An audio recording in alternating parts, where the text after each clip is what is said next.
they do your presentation, do they read you the last? Do they read them? Yeah, or during your ceremony. He knows that joke.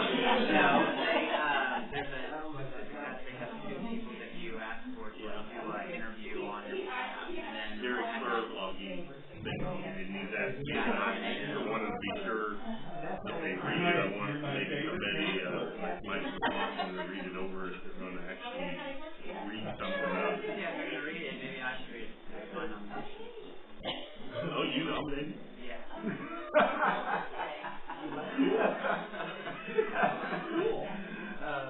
But yeah, no, but no, they don't do anything for that until you get into it, and then for the videos, then you get the videos take them on behalf. And I typed mine up for him and put it on teleprompter. Put it on teleprompter, they do the video, you can read right off that.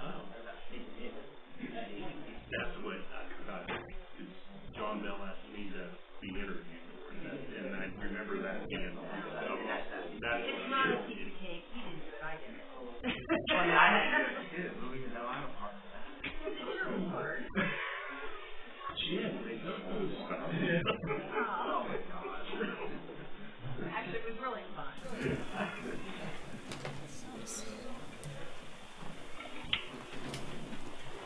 Ready? Yes, we are, sir. Mr. Luby, would you like to lead us in the pledge of allegiance? Pledge allegiance to the flag of the United States of America and to the republic for which it stands, one nation, under God, indivisible, with liberty and justice for all.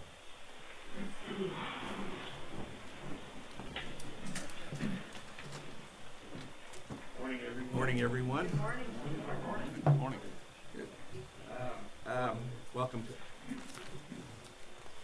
Welcome to the Shawnee County Board of County Commissioners. It's May 28, 2020. What's first on the agenda? Did you want to introduce questions? Oh, yes, I'll introduce the commissioners. They are important. To me, they are. On my right is Commissioner Kevin Cook, who represents District 2, and on my left is Commissioner Aaron Mays, who represents District 3. I am Bill Rippon, and I represent District 1. Now what's first? The first item is item 3, consent agenda. I would move that we approve the consent agenda. Motion's been made by Commissioner Rippon, seconded by Commissioner Mays. All in favor, say aye. Those opposed, motion carries 3-0. Next item. Item 4, new business, A, County Clerk number 1, consider all voucher payments.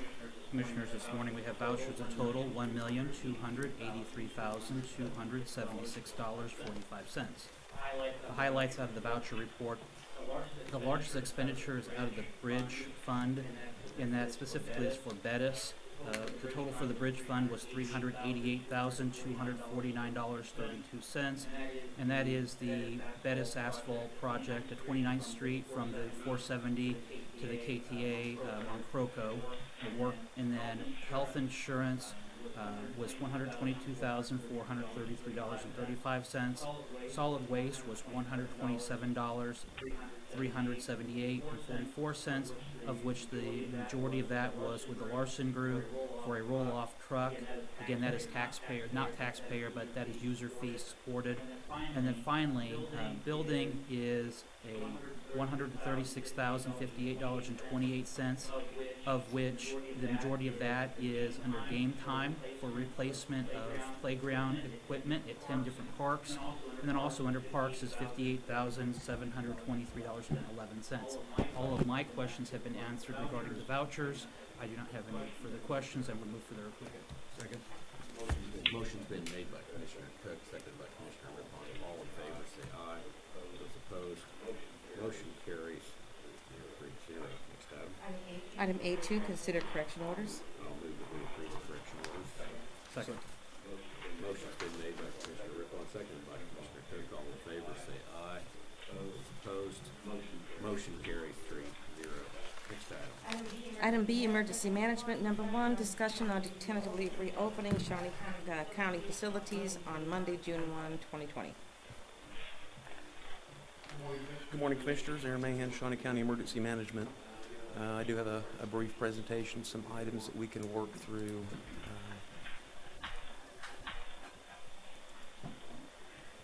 As we kind of move to look at reopening the county courthouse and other county facilities to the public, there's quite a bit that needs to be discussed, talked about. We formed a committee to talk about some of those things, so I'll go over them briefly. I want to touch on some of the background before we move into those specific things, though. You'll remember on March 24th, a safer at home order was put into effect by Dr. Zeno, the county health officer, and that expired on May 3rd.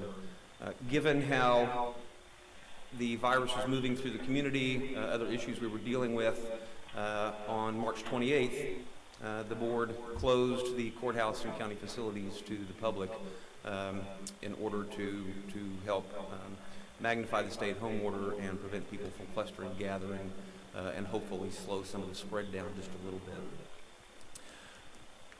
Oops. See there, I'm not technologically advanced. The reopening committee that was put together is a board of subject matter experts, department heads, elected officials, and we just generally discussed what all should we need to do, have to do, maybe consider, think about, resources, general ideas, kind of what people want and how we can best and most effectively manage the reopening of basically Shawnee County facilities and government and get those things done. We did discuss some dates, as that's what most of the people want to know is when is this going to happen. We came up with a potential reopening date of the courthouse and facilities of June 1st. That's not hard and set. That's strictly a guideline we're using to work off of in order to form this outline, and there are several things that could affect that date. In working with the 3rd Judicial Court, their opening date would be potentially June 15th. Depending on what other issues they might be facing, paperwork, all kinds of different things that they have to take into consideration as well. Now, when we look at forming these guidelines and kind of looking at what may be required or needed, there are several things we look at to support a lot of those decisions. In 2005, Shawnee County adopted the National Incident Management System as the way of managing natural disasters, any types of threats that might have to happen or things that we have to respond or recover from. Part of the National Incident Management System is the incident command system as well, as to literally who does what, who's responsible for overall management of the incident or the disaster.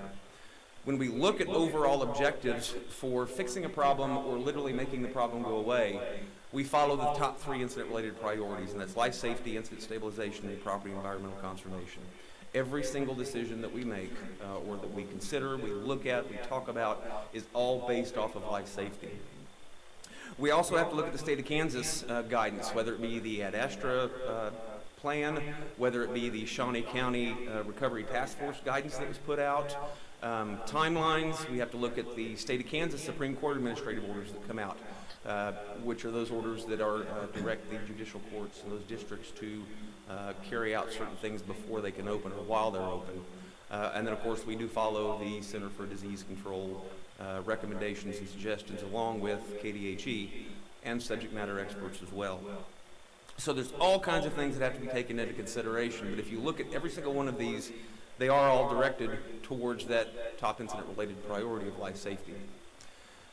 So, a lot of the facilities that we discussed, and there are quite a few of them, and until I actually sat down and put all of them on a sheet of paper, I was surprised to realize just how many I'd missed or not really thought about, as they just kind of go out there and they do their jobs and take care of their responsibilities. But when we look at all the different facilities, we have different departments housed and nest within each, whether it be the courthouse, the North Annex, and then of course we have the West Motor Vehicle Annex, the Extension Office, the Weed Control Building, Health Department, lots of things we have to consider, and how can we keep that consistent when we reopen these to the public.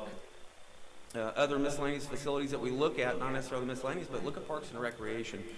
They have a huge multitude of different facilities we have to look at and think about, whether it be community centers, pools, recreational areas, tennis courts, you name it. We have to look at every single one of those options as to how can we most effectively and efficiently open these back to the public and get things going again. And then, of course, we have the election office to deal with and the overall election process And we have been working with the election commissioner on some of his needs, wants, and what's going to be required when it does come time for elections. So kind of the process of reopening. One of the big things we have to keep in mind is this is an extremely fluid and often rapidly changing condition when we look at the spread of the virus, infection rates, what we look at not only but surrounding Shawnee County, people that commute from other areas into Shawnee County, and vice versa, of course. Once again, the overall outline is what's needed in each facility for those health issues and life safety that we have to work through. Each facility could potentially be difficult as to how many of our citizenry and patrons do enter those facilities, or whether it's strictly Shawnee County employees only, and how do we manage that. What each individual elected and appointed official plans for their specific area of operations, better known as the Hazard Annex, when it was discussed in the open public meeting among department heads about how to most effectively start the planning outline. We have the overall outline on how this could potentially happen, which you'll see in just a few minutes. And then each separate department head, elected and appointed official, was asked to come up with their own plan as to how they wanted to see things working. And then we incorporated all that into the overall opening outline. A lot of those were the same when I started receiving them as to the needs and wants of those elected and appointed officials as to what they wanted to see and some of the requirements they were going to put in place. I've received the majority of overall single department plans, everything from Parks and Recreation. The Treasurer's Office actually sent me 3 different plans, one for the Treasurer's Office as a whole, one for the motor vehicle side of it, and then one for the West Annex. And all of those, I've had face-to-face meetings with some of the department heads as to what their needs and wants and wishes were. And like I mentioned, a lot of them are pretty much in line with what CDC, KDHE, and the Shawnee County Recovery Task Force has been asking or outlining. So some of the discussions we've had, a lot of this is mainly resources. Hand sanitizer. We do have some around the building, but of course not near as much as we would like at the time. We have ordered some of them. It is on the way. We've received some of our the hand sanitizer dispensers. We've received some hand sanitizer. It may not be the traditional sanitizer that you may think of being in gel form, but we do have some on hand that we'll be able to spread around the courthouse in those common areas and throughout the offices. We hope to be able to put dispensers, like I said, we've received a portion of those just yesterday. I would like to see them placed by each elevator entrance, by each stairwell entrance and exit from the hallway into those areas, and then dispensing stations close to or in each of the departments within the courthouse. We hope to have prominent signage placed up throughout the building on the exterior doors where people will be entering and exiting. We do still look at keeping the main entrance on the south side and the employee east entrance open. So we hope to have signage there basically reminding people to keep their social distancing about them while they're in the facility. If there are people that may not need to be in the courthouse, maybe they can handle that by telephone or electronically or online.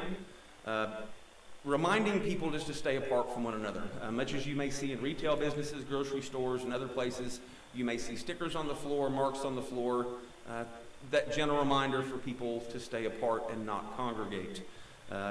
That's a large thing that we need to really push. We hope to be able to limit the number of persons on an elevator to no more than 2 at a time, unless those persons live together and reside, are family members and reside together in the same residence. Then it would be strictly the elevator load limit that we would look at. Otherwise, we would really urge people to utilize the stairways and staircases, and then of course, prior to entering the stairway, utilize the hand sanitizer that will be there, and then of course, upon exiting the stairway onto their desired floor, use the hand sanitizer again. Most offices, they either already have or will have the physical protective barriers in place, commonly known as plexiglass or Lexan. Some of them are temporary that were ordered, and then of course, as was discussed last week, there will be some that are permanently installed. And we're still looking at other potential areas that those may be in place. I am aware of the district attorney's office, the clerk of the district court, and some other areas that already have the temporary barriers in place. and the Motor Vehicle Annex is working through their permanent ones. Rearranging the break room downstairs is another issue, and that's another discussion that we'll have here in a few minutes about how to keep the tables apart. Right now they're spaced fairly close together, so how can we separate them to try and keep people apart? Just last week I was in the basement area, and there's a table that has a spot for between 6 and 8 people, and the table is filled up with people. So we need to look at potentially spreading people out a little bit more when they are taking their breaks or having lunch, or why they're in there to begin with.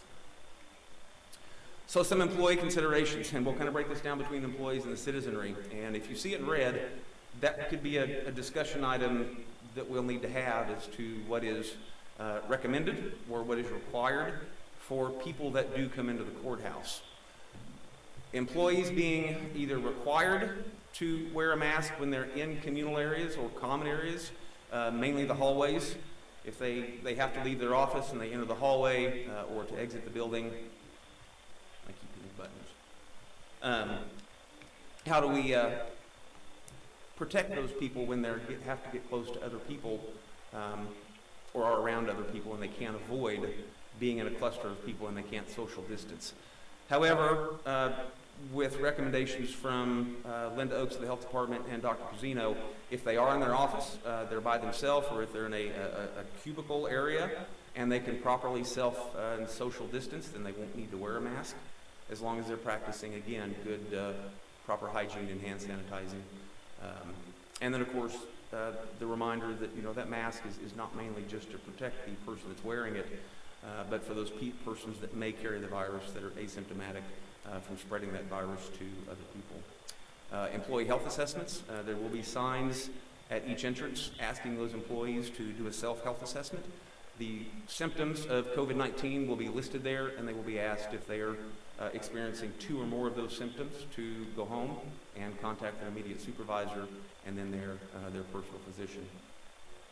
Also, with discussions with Human Resources and a couple of other departments, every morning at 6 a.m. for those people that have signed up for the Everbridge alert system, we will be sending out an automatic message asking them to conduct a quick health assessment on themselves, and if they are suffering 2 or more of the symptoms of COVID-19, to stay at home and contact their immediate supervisor and their physician if necessary.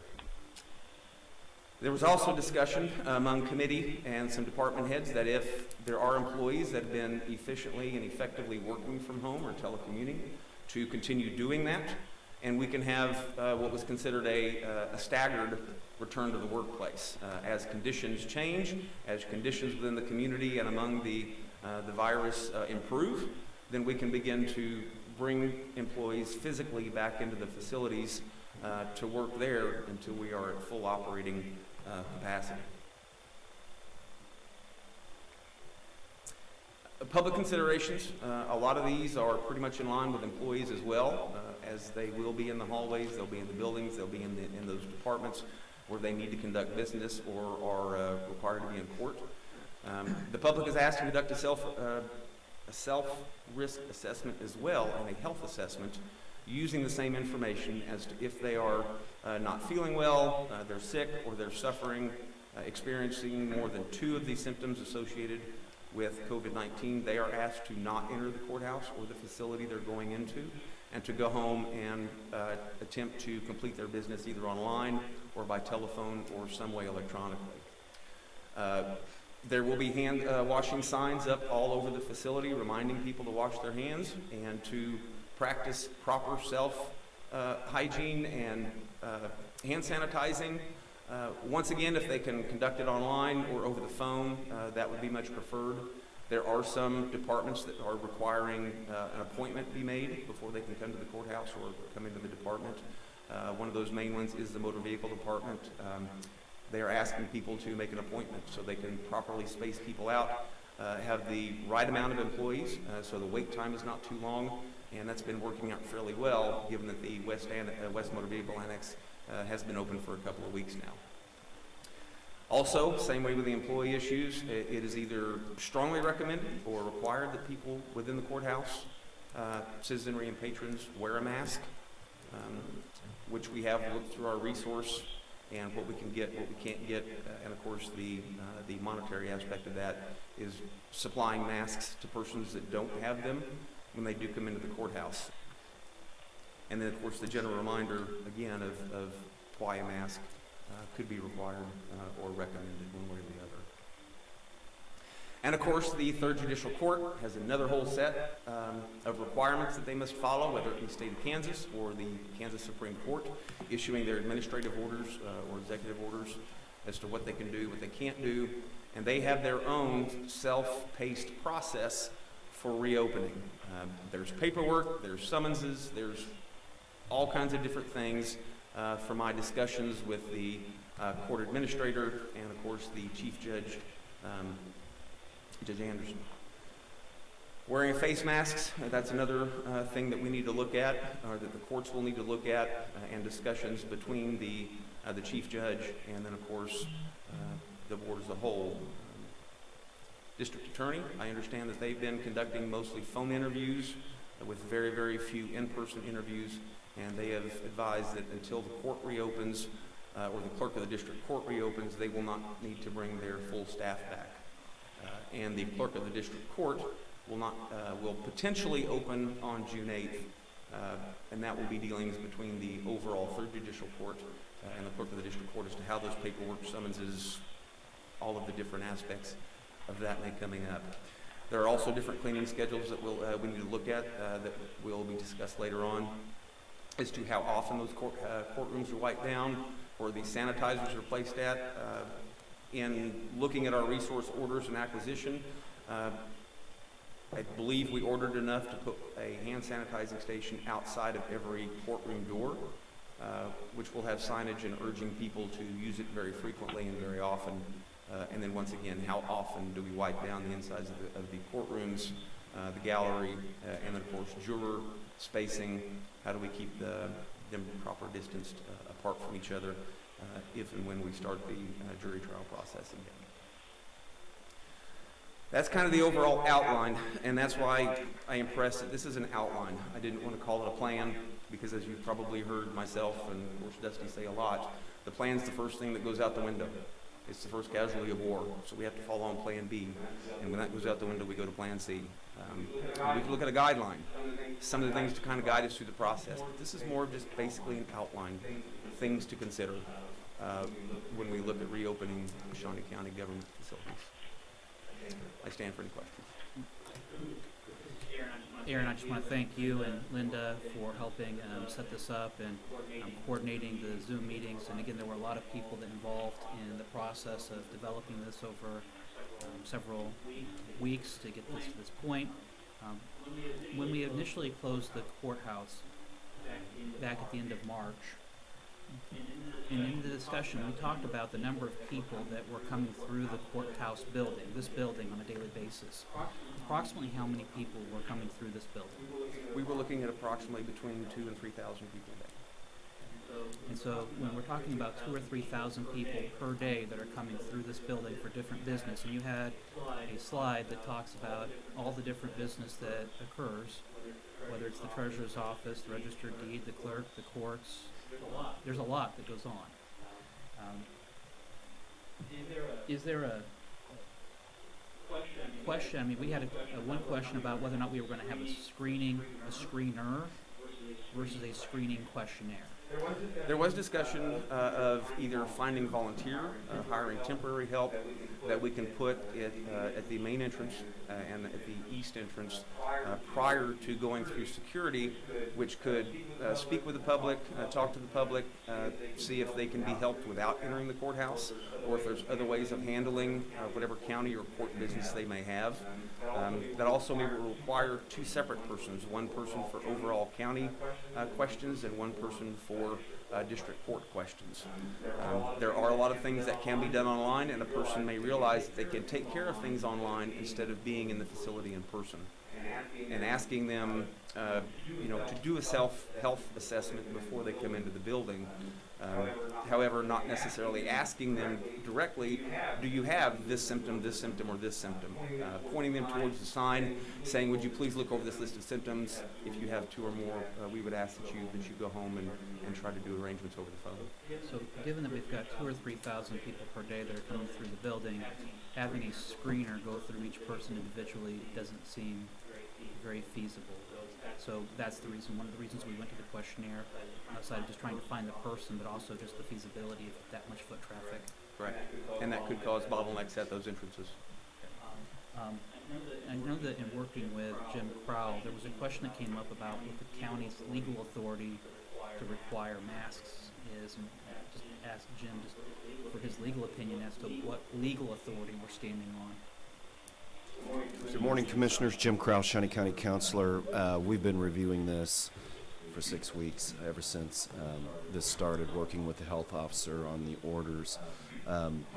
My legal opinion is that we can legally require masks for the public who come into the building along with our employees, if that's what you choose.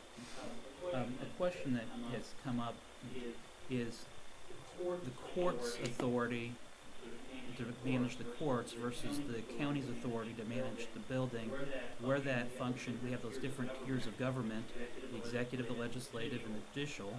You remember from civics class, if the county only has a recommendation for a mask, but the court has a requirement for a mask, where do those conflicts get resolved? Well, the courts have the independent authority to order their requirements for their courtrooms and their offices. So, does the court have the ability to order it for the whole building, or just for their, where's the divide? put me on the spot with Judge Anderson. So He's behind a pillar, I can't see he can him. already overrule me if he disagrees. He's hiding behind the pillar, I can't see him. I think the courts have the authority over their offices and their courtrooms, and the Board of County Commissioners have authority over county offices. We just happen to be situated in the same building. Okay.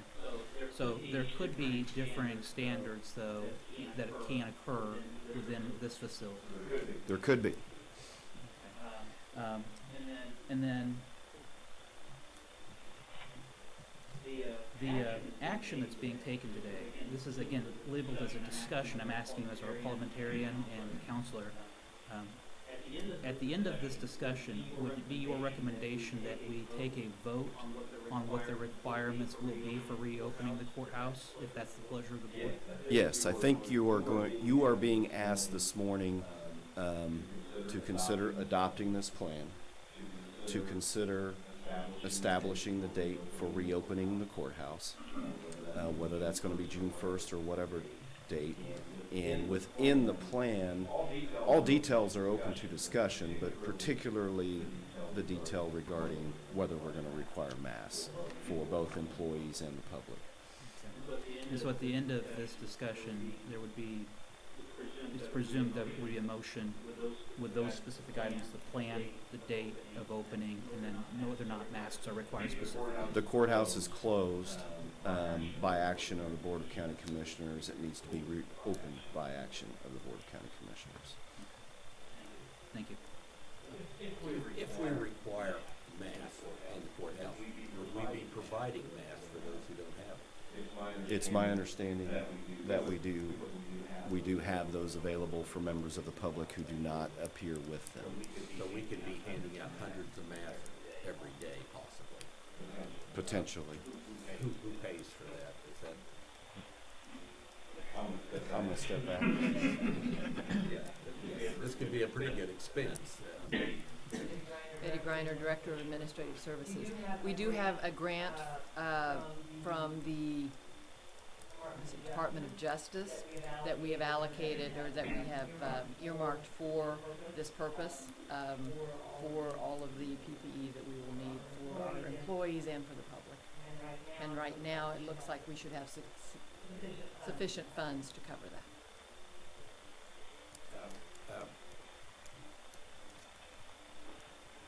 If just the courts required would they pay then for their mask? I mean, would it be from the same fund if it was just the courts? Well, to be honest, we hadn't discussed that in that way.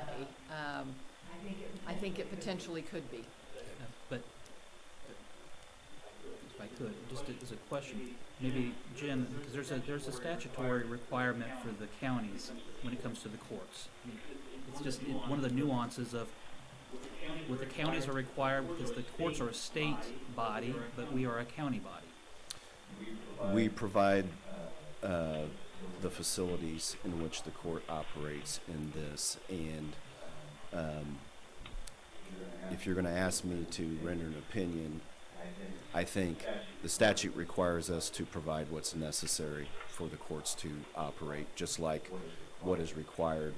It's similar to our elected officials. We're required to fund them for what's necessary, and the issue becomes now whether these types of PPE items are necessary for all offices to function, including the courts. I mean, that discussion has come up when it talks about the operations of the court with computer equipment, with technology, whether or not we need overhead projectors, or we're going to go back to the latest equipment. When it comes to the facilities, whether or not we have the nicest chairs or we have folding chairs. So that's a discussion as to the courts. What's required by law is to have operation for them to be operated efficiently.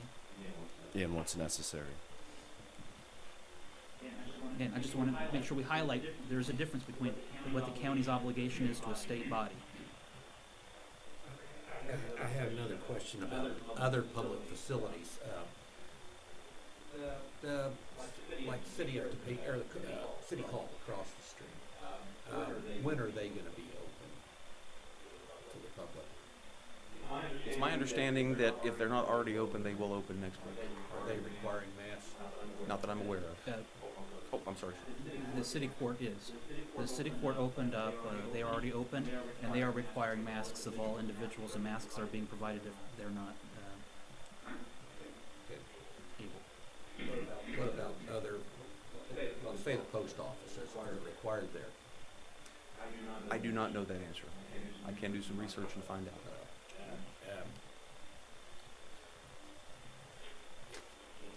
It seems like there's a lot of inconsistencies out in the public. You know, you go to the grocery store, you don't have to wear one there. I don't know that we're a whole lot different than that, but anyway. Any other questions? Yes. If we do say that masks are strongly recommended, are we still going to have them available for people? If somebody wants to wear one and doesn't have one with them, perhaps they forgot it at home, are we still going to have those available? I think that would be a good idea to have them available to the public. If somebody does come in, we still ask them to conduct that self-health assessment on them, self-reference symptoms, and then we can ask them, and by the way, here's a mask. We'd appreciate it if you'd wear it. We can't make them put it on, but at least it is being provided to them, and hopefully gain that voluntary compliance. Mr. Chairman, since we have the Chief Judge here, since he's hiding behind the pillar, and I wasn't able to see him earlier, if he could, a lot of the 2,000 to 3,000 people foot traffic is primarily in the Treasurer's office and the courts. If he would have some insight as to what the courts may be looking at when they open here in a couple of weeks, and what their recommendations to the county may be. Good morning, Commissioners. I'm Dick Anderson. I'm the Chief Judge for the 3rd Judicial District. I want to first give some credit to county employees who have been working on some of the planning.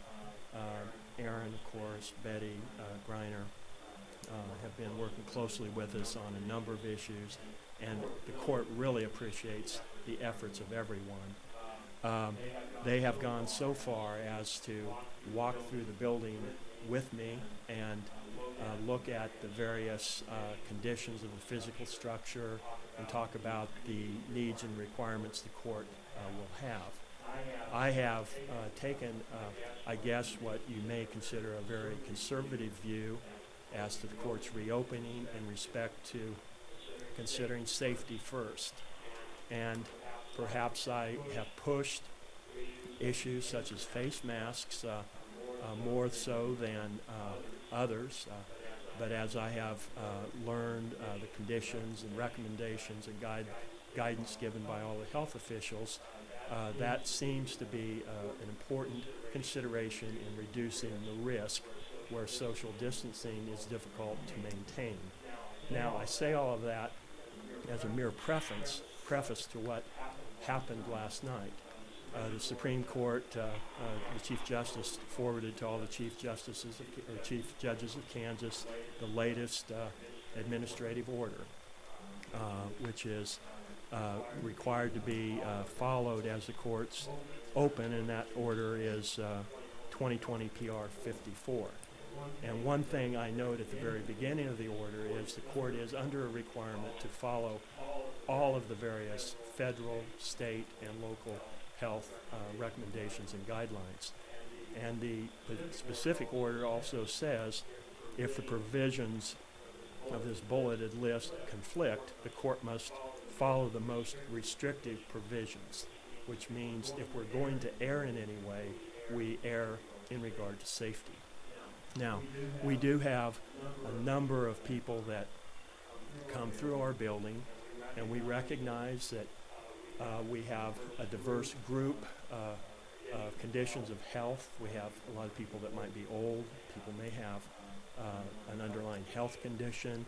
We have people that come through our proceedings that don't exercise good judgment. And as I remember walking through the courthouse with our county officials the other day, we collected up in the administrative conference room. We all had our masks on. Then we were going to tour the courthouse, and the first thing we do, we walk to the elevators, and we realize we can't put 6 people on the elevator. So they let the old guy ride, and the county officials ran down the steps, which was much appreciated. But that illustrated a point, because when we got down to the entry, we recognized that that is sort of a bottleneck. And as we bring people in, they're going to be in close proximity as they collect near the elevator. In the Supreme Court's latest order, they suggest if we cannot respect social distancing, we need to close down portions of the courthouse. Now, I recognize that the commission is in control of opening the door.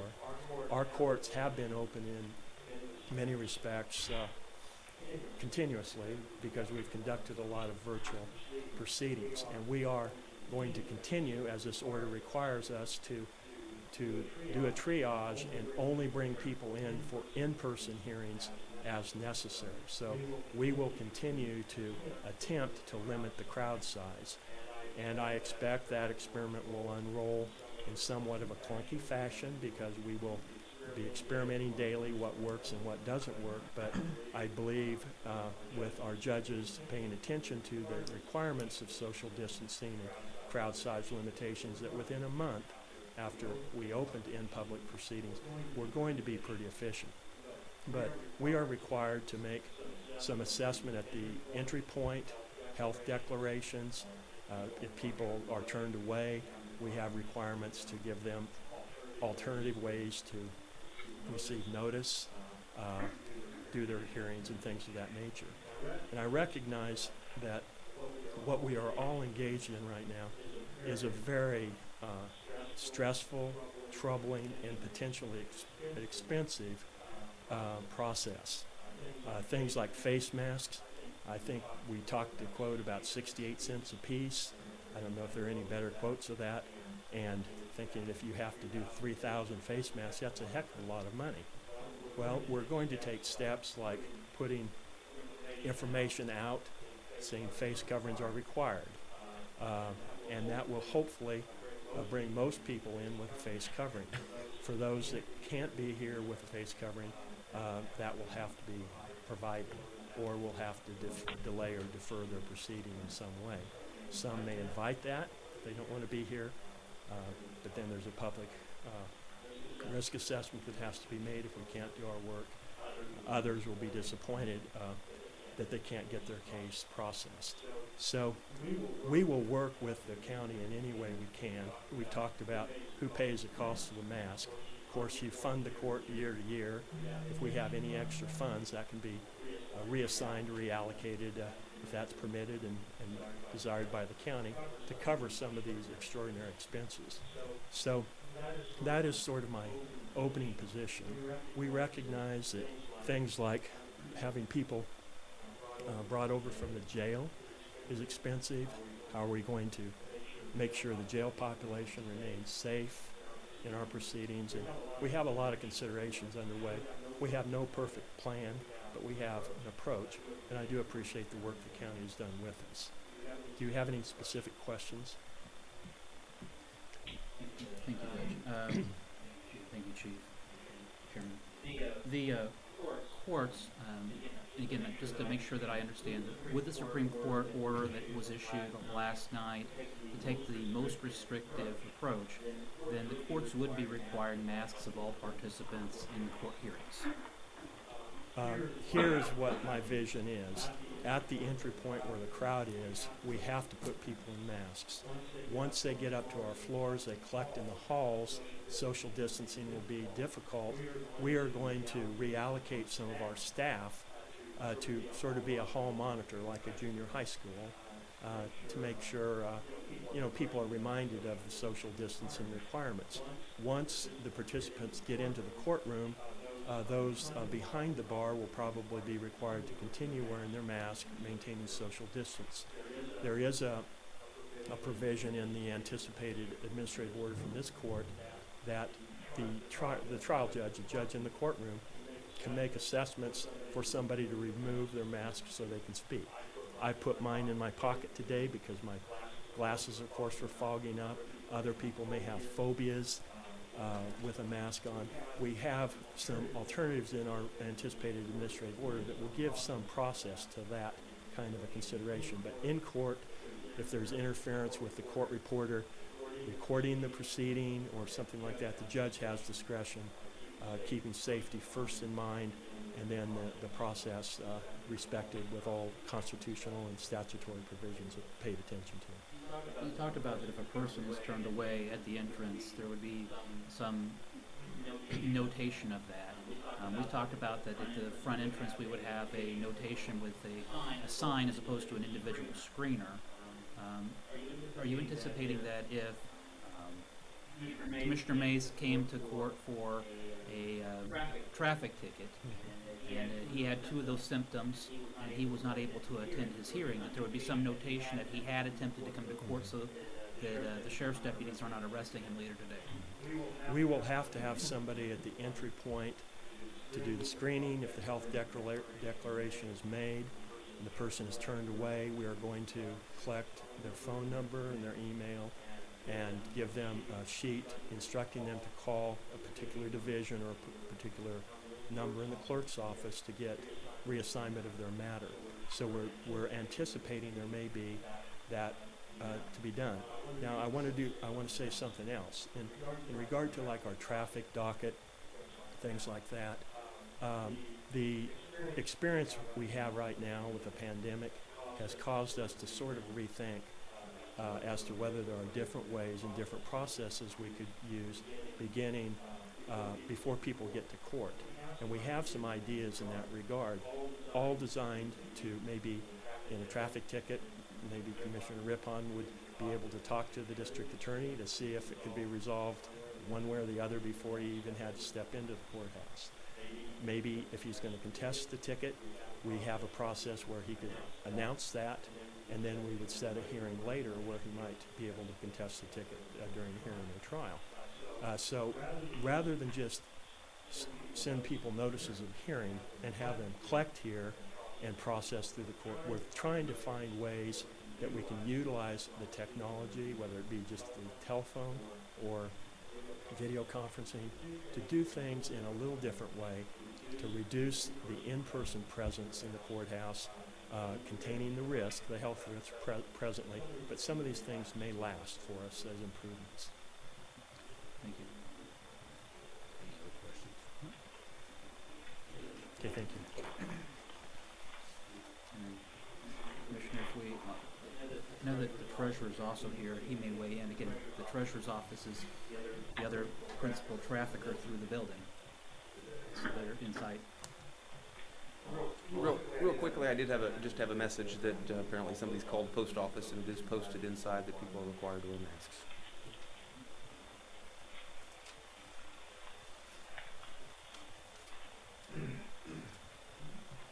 Morning, Commissioners. Larry Moss, Shawnee County Treasurer. We do have a little bit of experience at the annex over the last 3 weeks. Let's talk about the masks. We originally started out that you couldn't come into the office without a mask. So those customers that did not have a mask, we made them wait in the parking lot, and we actually couriered their paperwork back and forth. It required us to make 2 or 3 trips, get your paperwork in, go back and ask the various questions we need to ask, then go back and ask for the money, transfer the money, that sort of thing. That's very inefficient. Once we had the barriers placed last week, then we loosened that up a bit. We chose a couple of positions that were in the far corners of the office and said those would be the ones that we would prefer that the non-mask customers go to. So we have been allowing non-mask customers to go in to the office if we could accommodate them and have space between them and mask customers. That's worked pretty well. We have had just a small handful of customers who have gotten belligerent because they believe that asking for a mask is some kind of violation of their rights. We're not insisting on it, and we've been able to work through that. But with the barriers, we feel a little more comfortable not allowing or not requiring everybody to have a mask and allowing them into the office. That's kind of the way it's worked the week since we put those barriers in last week. As we reopen in the treasurer's office, if we have masks that are available, do you have a preference as to, or inclination for recommendation to the commission as to whether or not masks should be required in the courthouse? In the courthouse, I think we have a whole different situation than at the annex because of the close quarters and the fact that people will collect in the hallway and not in the parking lot. So my preference at the courthouse is that we require masks, or at least that we make them available to the public. I'm still trying to work through the options of how we screen people before they ever walk into the courthouse itself. Whether that be that we meet them at the front door and we provide, we screen them for their documents, and a lot of people show up, they don't even have what they need. So if we can keep them out, that's a percentage. Also, if we can screen at the front door, the amount of time that they have to spend in our office gets minimized. So we're still looking at that as a possibility. I think we'll do that in coordination with all the other departments. I don't see another department or volunteer doing that screening for us because it's somewhat technical. You have to know what you're looking for as far as the documents and what's required. So I see us doing that. We've done that traditionally anyway in our office just to be efficient. So you can see moving those folks out to the front and using iPads and maybe even two-way radios to communicate with the inside so that we can control that traffic flow. I'm estimating that we can have about 8 or 9 customers at a time that we're working on in the office. You add another, maybe with distancing, 10 people in the hallway. So maybe we can accommodate as many as 15 to 20 people at a time inside the building. The rest need to stay outside. Using Awesome Q with the text messaging, if we screen them outside, then we can ask them to stay in their car or go have lunch or whatever they want to do until they get their text message. And then once they have their text message, they come in, and with the communication, we regulate that flow. Again, until I open up, I won't know how that really works. But I think this is a whole different situation at the courthouse than at the annex. It's working really very well at the annex courthouse, much more congested and in conflict with all the other people who are going to be walking in that door. truly the front entrance and screening through security, even on a normal day, is very congested. So you can imagine what's going to happen when we open up. I don't know if that answers your question. You're able to keep social distancing out of the annex. Yes, we're so lucky in that where our positions are set up, they have at least 6 foot between the clerks and the customers when they're standing. We only allow one person to come in to do the transaction unless there's a special need like interpreter or hard, hearing, that sort of thing. We don't allow children in if at all possible. A baby in a carriage, that's one thing, but a 10-year-old running around the office, that's not permitted.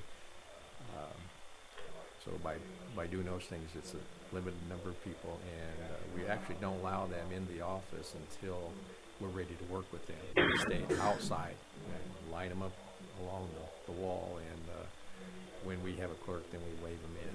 What do they do if they have a kid with them, a small child? Well, we've asked them, since the weather's been pretty nice and we don't have to worry about overheating in the cars, we ask them just to park near the door. We're standing out there anyway.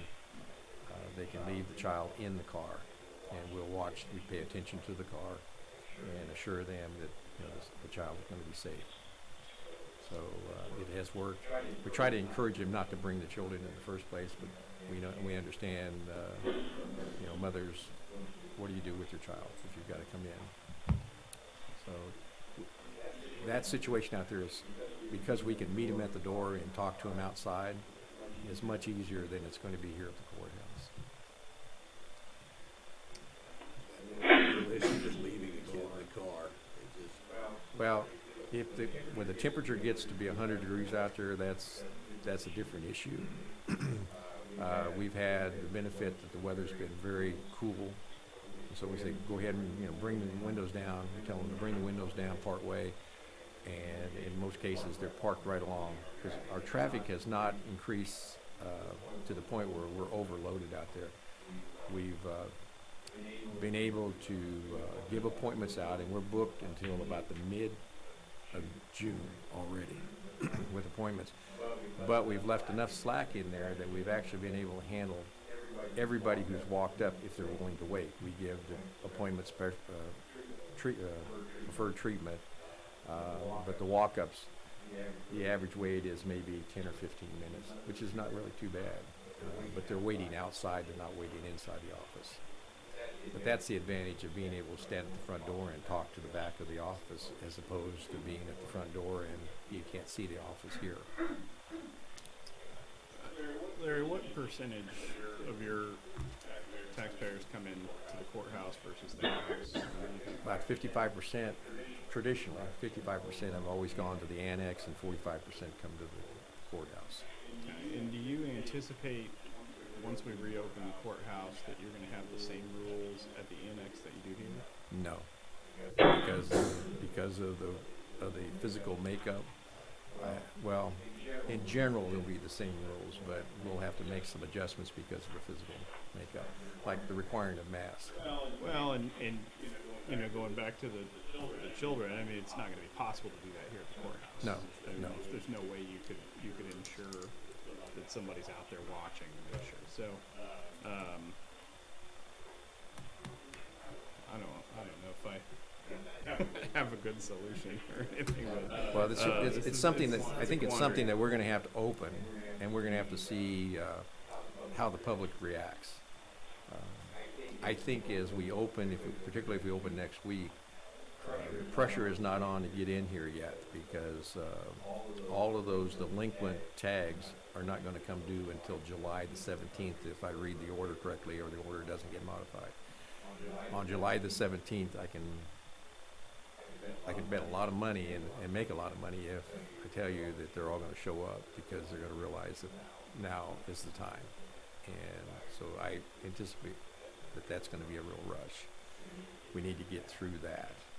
But by opening here in June, we'll bleed off some of that. Every customer that comes into us now is one customer we're not going to deal with in July. That's the way I view it. So I'm anxious to get this open and at least even if I have to restrict the number of people we serve every day, that's one person that's not here when the rush is coming in July and everybody's in a panic. So, I encourage us to get it open, and then we're going to have to make those adjustments. We've thought about a lot of plans here of how to do it over the last month, but until we actually are faced with the realities of making it work, I just don't think we can settle on one thing. This is the way it's going to work. I still go back to the single mom who shows up at the annex who has a screaming 2-year-old in the car. Well, we haven't had that situation. We've had small children that we've allowed come in if they've sat on the parent's lap.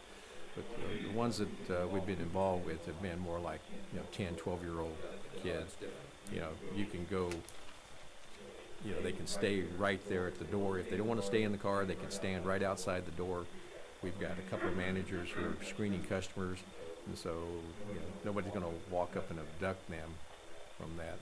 And we've been lucky in that we've had a police officer who's been parking across the street from us because I talked to him, and he's determined that's the best place to observe what's going on Wanamaker, and it just happens to be straight across from our office within eye shot there. So we take advantage of that too. But again, I'm concerned with you as well about leaving children in the car. We've had good weather. Temperature hasn't exceeded 80 degrees. In fact, it's been raining an awful lot, so that hasn't been an issue. I know your staff has done a good job of screening people from just walking in your office upstairs. My warehouse. I walked in the other day and they asked me how I got. One of them asked me how I got in the building. I had a key. But, anyway, I'm sure they didn't recognize who you were, but or they would have asked that question. But I'm kind of glad that they do ask. That's right. Okay. Any other questions for Larry? Okay, thank you.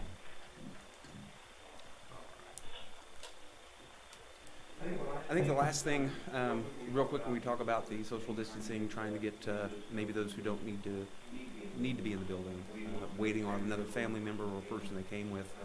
We have been in talks with Parks and Recreation that do have a limited amount of extra picnic tables, and we've identified a few areas around the courthouse grounds. We could place those picnic tables for when people do have a nice day. They can either wait outside for other family members to conduct their business, or for those employees who wish to go outside and have their lunch instead of being inside the building, or take their breaks outside, which can also lead to the issues of the break room, that if we do open it, is it still employees only, or is it open to the public and employees, or do we close it? There will be a lot of people in and out of there, even if we start moving or separating tables.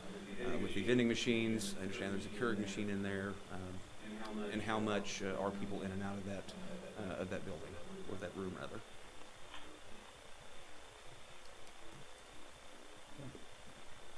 I don't know if we're ready for kind of a motion, but we'll get us maybe kind of started on the discussion, since we're working on this. I would make a motion to adopt the plan presented this morning, that we would have a date of opening of June the 1st for the courthouse, that the public entrance would be the south entrance to the courthouse.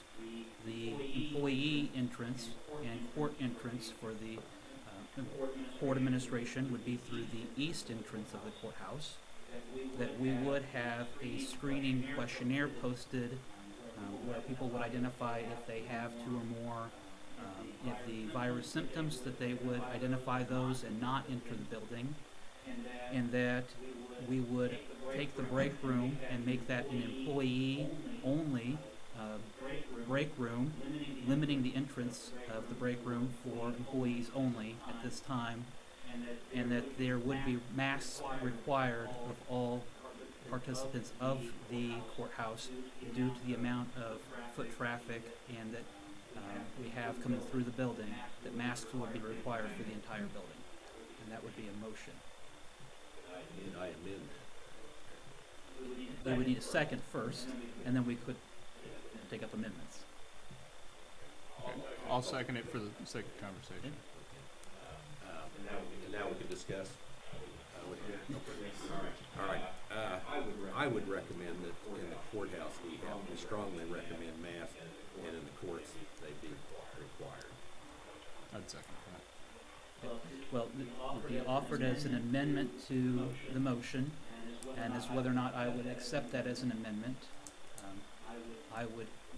I feel very strongly that masks should be required for the entire building, and so parliamentary procedure would be that I would not accept the amendment, and if we want to move forward on the vote of that, and then you would be able to repropose the same motion. Again, looking back to our parliamentarian. So I feel very strongly that we should have masks for all entrants of the building at this time. This is not a forever rule, but at least for right now, with the best information we have, I believe that masks should be required of all participants for the building. Point of order. It's my understanding that the maker of the original motion only has to approve of the amendment if it's considered a friendly amendment. I believe in Robert's rules, anyone can make an amendment if it has a second. I would agree. Okay. All right. I would not accept it as a friendly amendment, but if you want to make the amendment. There. Now we're on pet track. So it has to go as a second. I seconded He the seconded amendment. my amendment. So now do we vote on Whether the entire? whether amendment is going to be changed. Okay, I'll make a motion to accept the amendment as part of the original motion by Mr. Commissioner Cook. So I seconded the amendment already, so Okay, we so need to vote on the amendment. motion's been made by Commissioner Rippon, seconded by Commissioner Mays. The amendment. All in favor, say aye. Aye. Those opposed, Nay. motion carries 2-0. Now do we make the motion? Is there any other amendments to the motion? Again, accepting the plan, a date of opening of June the 1st, that the public entrance is for the south entrance of the building, the employee entrance is for the east entrance of the building, the break room would be restricted to employees only, and that there would be a screening questionnaire as opposed to a screener. I also would like to just ensure that we do have masks available to the general public and because we are going to highly recommend them. I think it's important that people wear them, but again, I don't want to mandate it, require it, but I think it's good to have them available. And, you know, there's people that come in here on a daily basis that probably don't have one, that, you know, might need one anyways, so. I would accept that friendly amendment that masks be provided to anybody who enters the building. It's a friendly amendment, we're not required. Okay, so has your motion had a second? Jim, I have a question. So don't they have to vote on that amendment, whether it's friendly or not? Okay. Thank you. All right, I was, I would accept that as otherwise I'll just stick it in the regular motion, I don't care. Right. A friendly amendment, by my understanding, basically just adjusts your motion. So I don't know that we need to vote on it as long as the maker of the motion. A motion's been made by Commissioner Cook to amend his original motion. Second. All in favor, say aye. Aye. Those opposed. Motion carries for the amendment to provide masks. We're in discussion, but I see that Director Cole has some comment.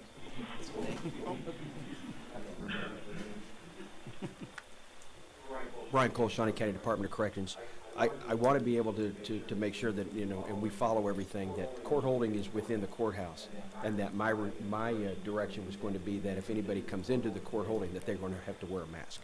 So I don't know how that fits in with this, but our inmates and staff are going to be wearing, you know, we're bringing people over, but if you come into the court holding with this in the courthouse, I would like to have that part, an exception made that you have to wear the mask. So I don't know if that goes to Jim or.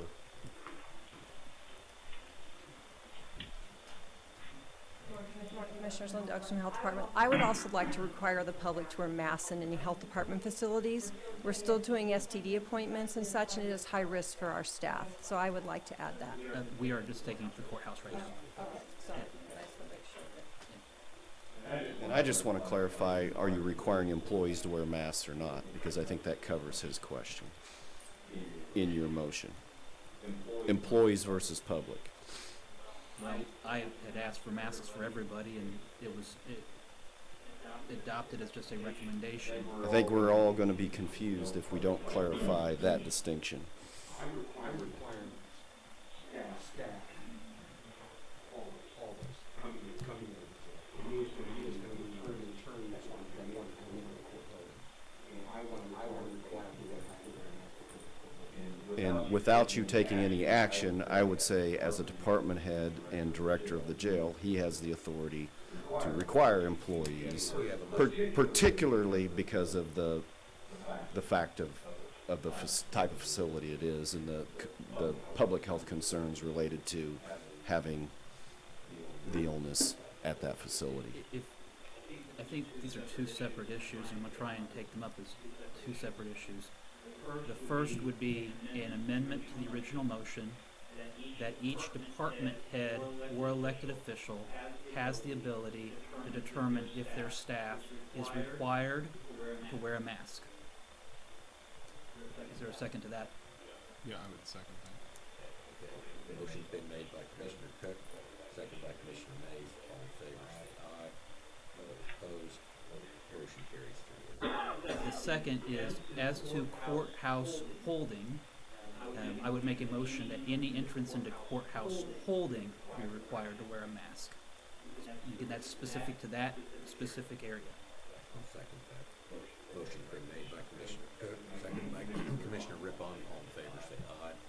Those opposed, motion carries 3-1.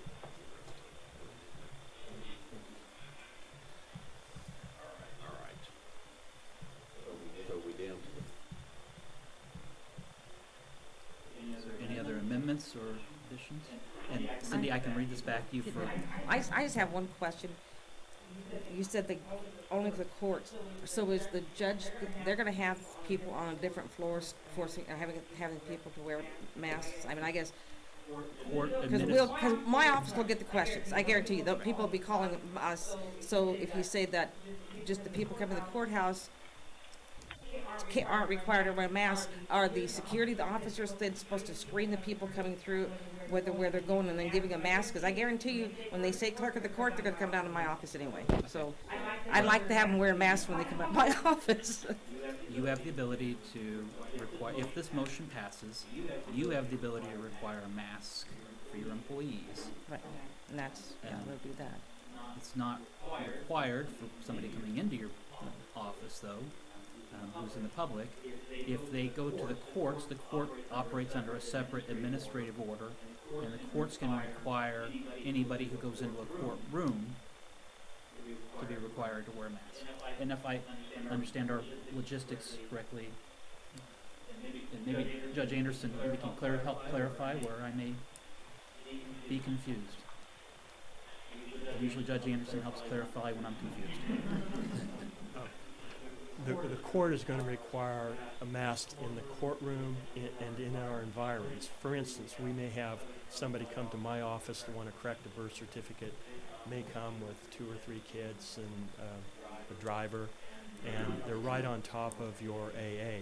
So when they come into chambers, people will have to wear a mask. Out in the hallway where they collect very closely, waiting to go into the courtroom and so forth, our environs, we're going to require a mask in our courtrooms and our court hallways, so that everybody is on the same page in that regard. So then we would have two separate of operational rules, one for floors 1 and 2, and then a separate set of rules for 3, 4, and the downstairs hallway. When they come into the clerk's office, they'll have to wear a mask as well. And we will have someone at the front door to determine, are you here for court business? And if so, we're going to require a mask to come through and process their business. If they say no, they refuse, they can be turned away.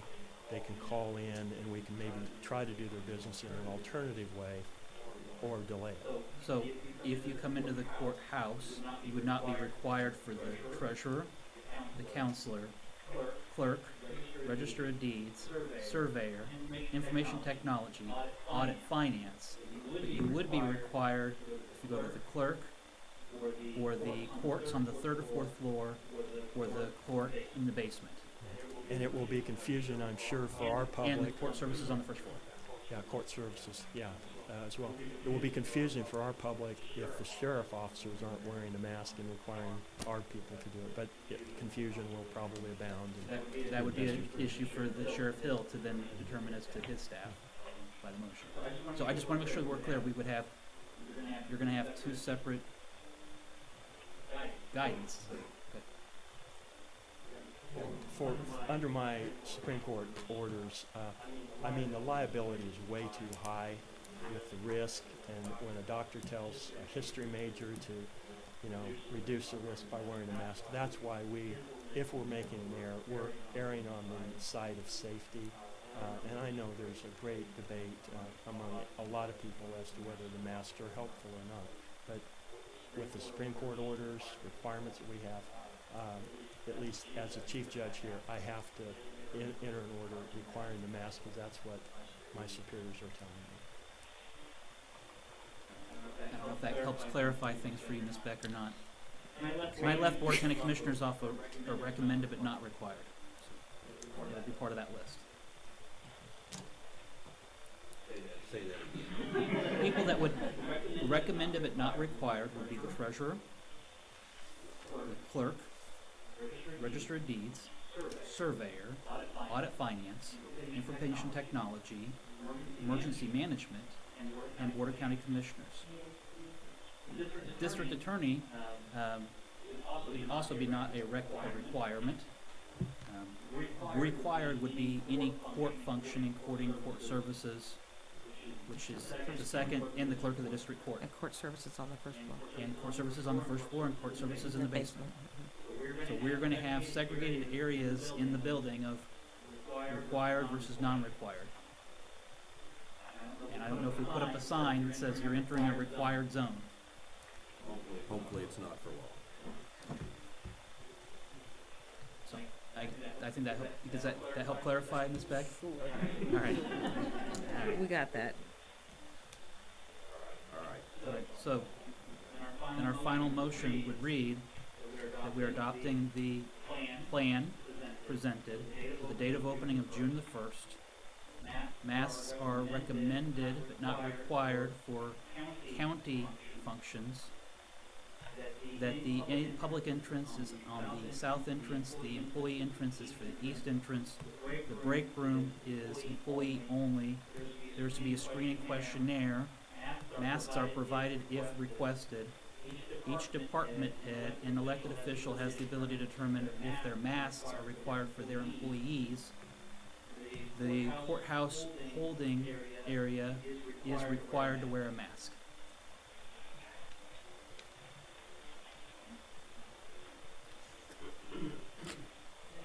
Greiner, Director of Administrative Services.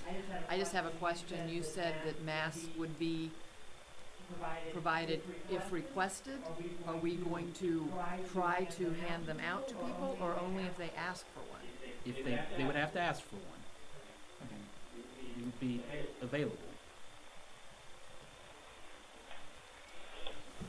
And that's the motion as I understand it to be standing at this point to be voted on.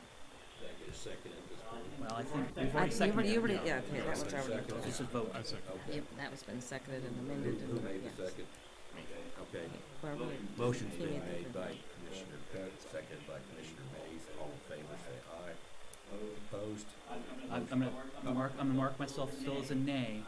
And again, the masks, I think, is an issue as to why I would vote against this. I think the masks should be a requirement at this time. I don't believe that masks are going to be a forever requirement, but at this time, it makes the most sense publicly for health safety for us to require masks. And for that reason, I vote against the motion. Motion carries 2 to 1. Next item. Item C, Administrative Services, number 1. Thank you, Eric. Thank you, Commissioner. Consider approval of request to use 2020 contingency funds for courtroom cleaning for up to 3 months, totaling up to $9,000. A request to waive the purchasing policy due to scarcity of available providers for this type of cleaning service. Betty Griner, excuse me, Director of Administrative Services. As the judge has already talked about the administrative orders from the Kansas Supreme Court, and because of that, because of those orders, I am asking for additional cleaning and disinfecting services to provided by citywide maintenance for a period up to 3 months and up to $9,000 to be paid out of 2020 contingency funds. This will be disinfecting services for touch points in the courtrooms only. It would be 2 times a day, early in the morning and then midday. We believe that this is what is necessary to comply with the administrative order and to get the courts back open. We are anticipating that this would begin on June the 15th when they start to have hearings. Because of trying to find a company that has the availability and the knowledge to do this, I am asking for you to waive the purchasing policy requirement of 3 bids. I'll make that motion. Motion's been made by Commissioner Cook, seconded by Commissioner Mays. All in favor, say aye. Those opposed? Motion carries 3. Thank you. Mr. Chairman, Yes. on our item B1, we took a vote on the courthouse, but I failed to recommend or notice that the recommendation was for us to discuss all county facilities. And so I would ask that the chair, if we could go back to item B1 as to the remainder of the facilities that the county maintains. We failed to take that up. I apologize. All right. Let's just take a motion to do this, and who will give? It would be a motion to reopen item B1. Okay, I'll second. Motion's been made by Commissioner Cook, seconded by Commissioner Rippon. All in favor, say aye. Those opposed? Motion carries 0. Point of order. Jim, my understanding is a motion to reconsider has to be made by a member of the prevailing side. Since Commissioner Cook voted no, I believe the motion has to be made by myself or Commissioner Rippon. I don't know that it's and here's my it does not sound like a motion to consider city Sorry about that. I want everybody to hear you. Sorry, the not being at the table is throwing me off. Jim Krause, Shawnee County Councilor. To me, that was not a motion to reconsider the issues that would have already been decided. Commissioner Cook pointed out that the subject to be discussed today that was noticed up was not only opening the courthouse, but opening all county offices. So looking at Linda and her request regarding her office, and so I don't believe that the rule on requiring a prevailing side applies here. The motion he made was to go back to the item at B1 and consider the rest of the issues related to that. That was seconded and then approved in the vote. And I agree. Again, the motion that we took up earlier, it was as to the courthouse And listed, we need to consider the North Annex, the Health Department building, J.P. Lewis building, 10th Street, outreach programs, Shawnee County Parks and Rec facilities, the Stormont Vale Event Center, the Maynard Conference Center, the Noxious Weed Department, and the Shawnee County Extension Office. I don't know if we want to take up each one of these other individually. We would have 1, 2, 3, 4, 5, 6 other buildings that we need to consider. We've taken a motion only on the courthouse. So it'd be a new motion. Yes, so there would be a second motion for B1. Okay. So, again, I mean, if we want to, using the same template that we had before, I don't know if we want to go back through the whole discussion or if we want to have different considerations for different facilities. I know that the health department, Linda Oaks, has a different consideration due to the nature of their business than perhaps Tim Laurent may have for a community center. So I would ask that we maybe listen to Linda and any consideration she may have for the health department building. Good morning, Commissioners. Linda Oaks from the Health Department. Yes, as I prematurely stated, I do want to have masks required for my staff when they're in common areas and for any public coming in our buildings. We're very high risk, really, especially 10th Street. It's tight. I am having barrier put up, a plexiglass barrier at the counter. I am doing some mitigation, but we're seeing patients, so I really do believe that masks should be required, much as the dentist's office and the doctor's office are doing, and the same at J.P. Lewis. I think the North Annex, our staff, we've managed to keep most of our business by phone, and so we're not doing much face-to-face, and we're going to try to continue that. Our staff are wearing masks when they're doing septic inspections and talking to the public out in the field. So that would be my request, is that we continue that. So if we were to take up a motion that said there would be a mask required for the J.P. Lewis building and for the 10th Street facility, that would cover your concerns? Yes, it would. Thank you. J.P. Lewis, is that the? McVicker. McVicker. McVicker, Yeah. okay. But not necessary at the annex. I'm still wanting my staff to wear masks when they're in common areas. But that's separate conversation. Yeah. Separate conversation. Right. Mm-hmm. Okay. So I would make a motion that the J.P. Lewis building and the 10th Street facility reopen on June the 1st, and that masks are required of all entrance to the J.P. Lewis building and the 10th Street facility, and that there be a screening questionnaire posted. Linda, did you say all of your staff would be wearing masks too? Even, I mean, you have some people that are in a cubicle that are in an office that don't really meet with the public. Right. We've allowed staff that are in their offices and cubicles to wear masks. If I can't keep them appropriately distanced, they're working from home. So, yes, they have been allowed to sit at their desk without a mask, and I do think that's safe. I'll second. I think it's reasonable to expect people to wear masks in a healthcare facility right now, and so I would second. All right, motion's been made by Commissioner Cook, seconded by Commissioner Mays. All in favor say aye. Those opposed, motion carries 3-0. I would make a motion on the Shawnee County North Annex that, again, our reopening date be on June the 1st, that there be a screening questionnaire posted, that masks would be recommended but not required. And again, that's due to the amount of traffic that we have at that facility. The screening question, you said have it posted. Is that just a sign that? Yes. Okay. We're not requiring somebody to fill it. Okay. But you would say recommended and not required. Not required. Well, I feel like we're probably going to make the same sort of recommendation for the weed department as well. And did we want to maybe just add that into the motion? Sure, we can add the weed department. And do you also want the the extension, office Extension office. Yeah. into that. Mm-hmm.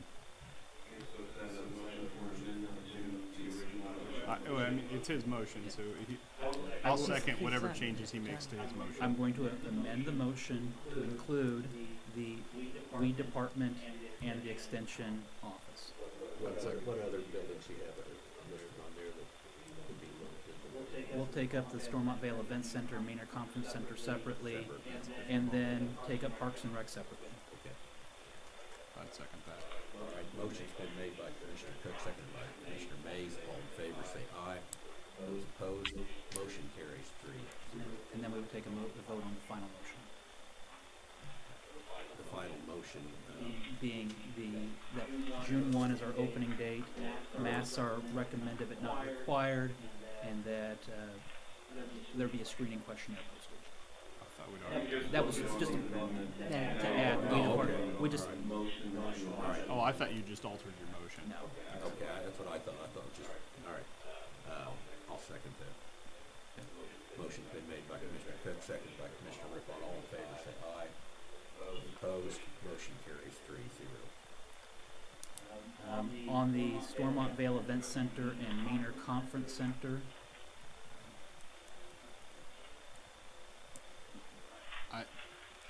these are facilities that will come available when we get to phase 3 or 4.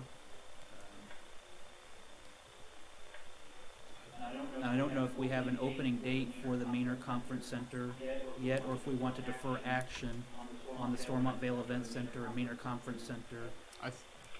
If I may, I mean, I think we're a long ways from being able to hold, an event with several thousand people, or even a conference at this point. And so I think maybe it might be wise to just defer action until we know more.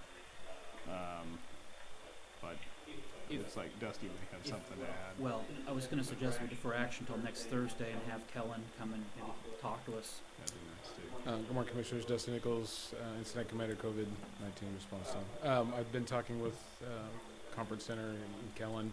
They are doing some smaller events that they can control and doing stuff via the web, some live Facebook stuff, things like that. And why they have employees there, and it is a county facility, the intention of wearing the masks for employees like retail and restaurants and those is simply that if they're dealing with the public, somebody who's stationary like a retail worker, or I say stationary as in the same building, or a wait staff, if they're asymptomatic and they have it, the mask is helpful in keeping all that stuff in. So they have potential of seeing hundreds, maybe thousands of people a day. That's the reason and the intention behind the mask wear for employees. So those, if it's not required for employees in these kind of facilities, because they haven't been addressed in the Ad Astra plan specifically, I highly, highly, highly encourage employees dealing with the public to wear a mask all the time. Because if they are asymptomatic and they are putting out those that virus potentially, we want to keep that controlled. So as you move forward through this, I know that the Expo Center, the Conference Center and all those other places are doing certain things dealing with the public. We encourage the mask wear, if not required. That adds to an opening date for the facility. Motion to defer until June 4th. And then have Kellen maybe come and update us as to where we're at then too. So it would be a motion to defer action on the Stormont Vale Event Center and the Maynard Conference Center until June 4th. I'd second that. Motion's been made by Commissioner Cook, seconded by Commissioner Mays. All in favor, say aye. Opposed, motion carries 3-0. And for a later date. And then that only leaves us with the Parks and Recreation facility. And I don't know if Tim can speak to us about their facilities. Good morning, Commissioners. Tim Laurent, Shawnee County Parks and Recreation. Our community centers are scheduled to open June 1st.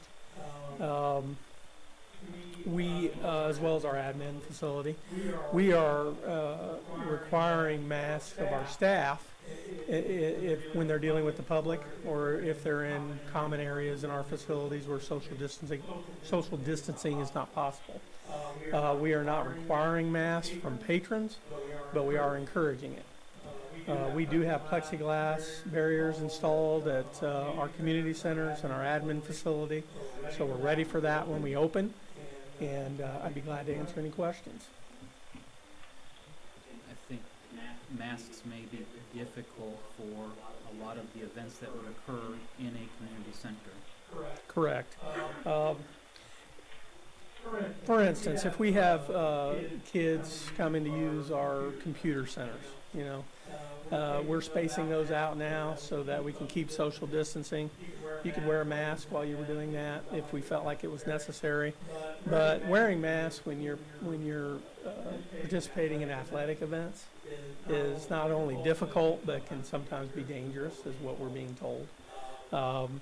So it restricts oxygen flow and things like that. But we are following very closely CDC guidelines. We're also working with the National Recreation and Parks Association and very closely with our Kansas Recreation and Parks Association.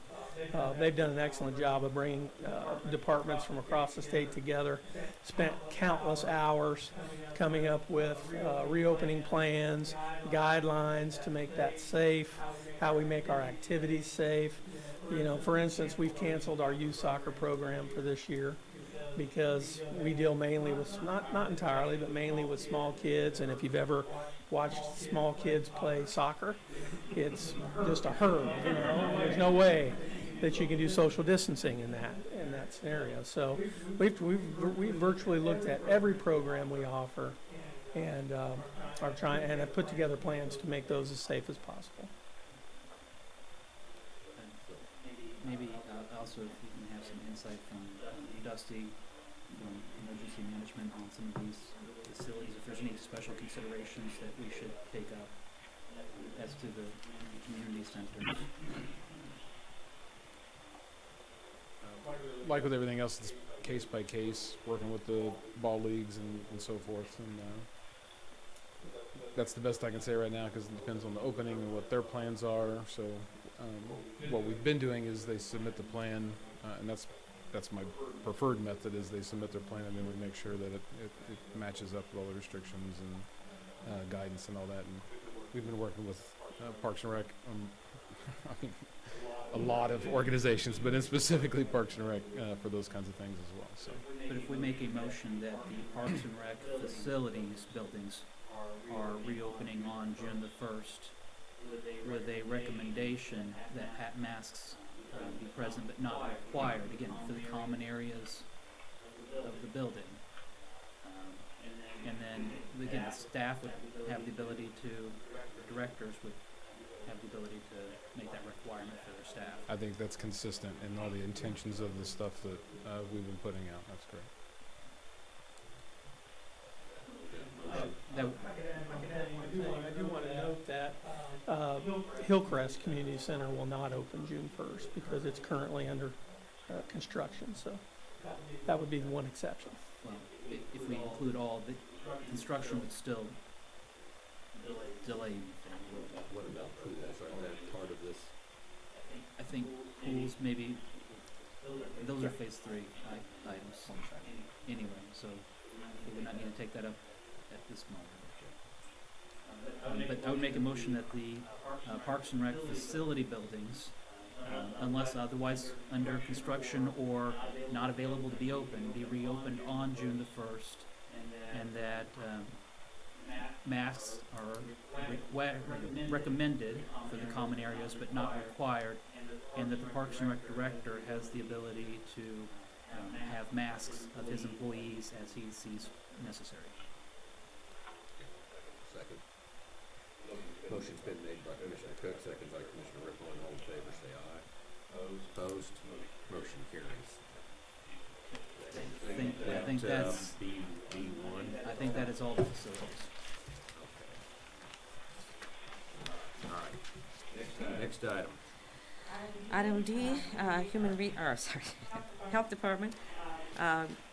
Number one, consider authorization and execution of contract C-189-2020 with the Kansas Department of Health and Environment for allocation of funds not to exceed $12,500 to offset the use of local funds for nursing services and prevention and control of tuberculosis in Shawnee County for the period of January 1, 2020 through December 31, 2020. Good morning, Commissioners. Linda Oaks from the Health Department. We are still doing a tuberculosis program. So this is a grant that the Kansas Department of Health and Environment gives us to help pay for a nurse's salary. It is supposed to start January 1st. Poor KDHE, they're kind of like us. They're running behind on everything. So we will go ahead and get paid, though, for this half of the year, which is why I went to rush this through. We are still monitoring folks with active TB and still working with folks with TB infection, so they hopefully don't become active. And I'd be happy to answer any questions. How many TB cases do you? So, glad you asked, because I have that. 2019, we had 3 active cases of TB and 32 cases of TB infection. And it takes about 6 to 9 months to work with folks, making sure they're taking their medication properly, because if they don't, the reason that we monitor folks so closely is that then they can become sick again, and it can become a TB resistant case. So then they're resistant to the drugs that we have. So that's the danger that we don't want to have happen here, is we don't want to have resistant infection. So that is why it is so labor intensive, and we follow people very closely. Is it contagious while they're on the drugs, or is it At first, when they have active TB, it is contagious. That's why they're isolated in quarantine, which is where we learned about isolation and quarantine, is through tuberculosis, really. And then after they take the medication for a certain amount of time, they are no longer contagious, and then they can just go about their lives. I'll move to approve. second? Motion's been made by Commissioner Cook, second by Commissioner Rippon. All in favor say aye. Those opposed, motion carries 3-0. Thank you. Thank you. Next item. Item E, Parks and Recreation. Number one, consider authorization and execution of contract C-190-2020 with the United States Department of Agriculture to assist with the management of Canadian geese causing damage and human health and safety concerns at a cost of $2,701.95 with funding from the Park Operations budget.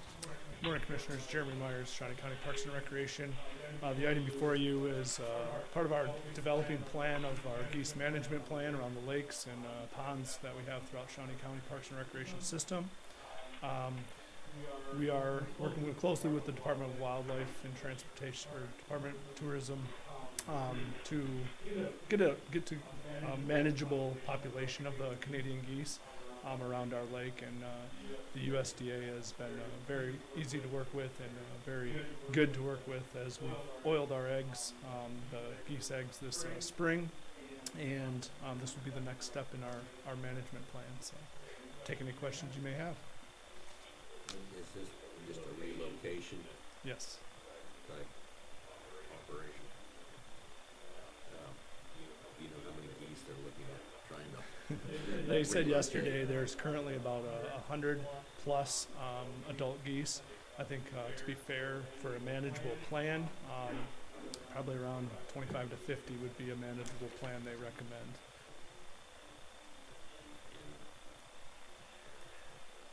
They do all the work on this. We don't have to.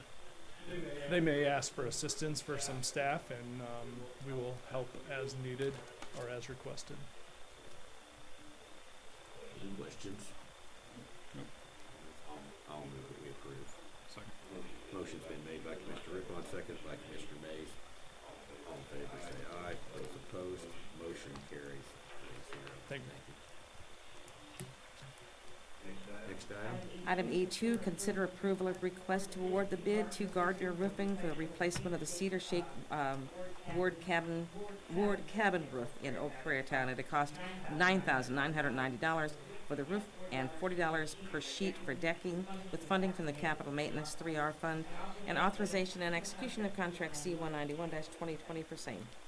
Good morning, Commissioners. Randy Luby, Parks and Recreation. If you recall, last month you approved us to go out for bid for this project.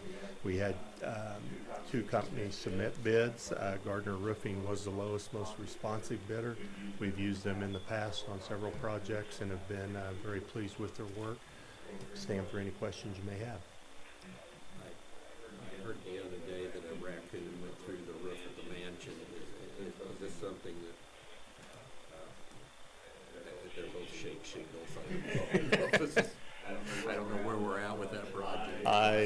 this is first I've heard of that, Commissioner, so, Occasionally they do that. They yeah. just eat a hole through I remember that happened several years ago, and I believe they went into your old office. it. Yes, they do. Cleared my desk. Yeah, I will make a motion to approve this. Second. Motion's been made by Commissioner Ripley, second by Commissioner Cook. All in favor, say aye. Those opposed, motion carries 3-0. Thank you. Thank you. Next item. Item F, corrections. Number 1, consider approval of request for the renovation of the community corrections officers to install staff restrooms within the secure part of the offices for an estimated cost of $78,614.18, utilizing the remaining funds from 4 separate grant budgets with no cost to Shawnee County.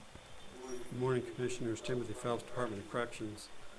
This item is a furthering of the work that I've been doing since I got there of identifying potential security problems and addressing them if we can find funds to do so. For the history of that operation, the staff have been having problems going to the public restroom because their clients who sometimes are not happy with the outcome of things have confronted them there. So it's resulted in some of the staff finding alternatives like going down the street to other places to use the restroom or finding another floor in the building to do so. So what this does is lets us put restrooms on the secure side of the office, and KDOC has authorized me to use remaining funds from the 4 budgets to get that accomplished. I'll be happy to answer any other questions you have. I'll move for approval. Second.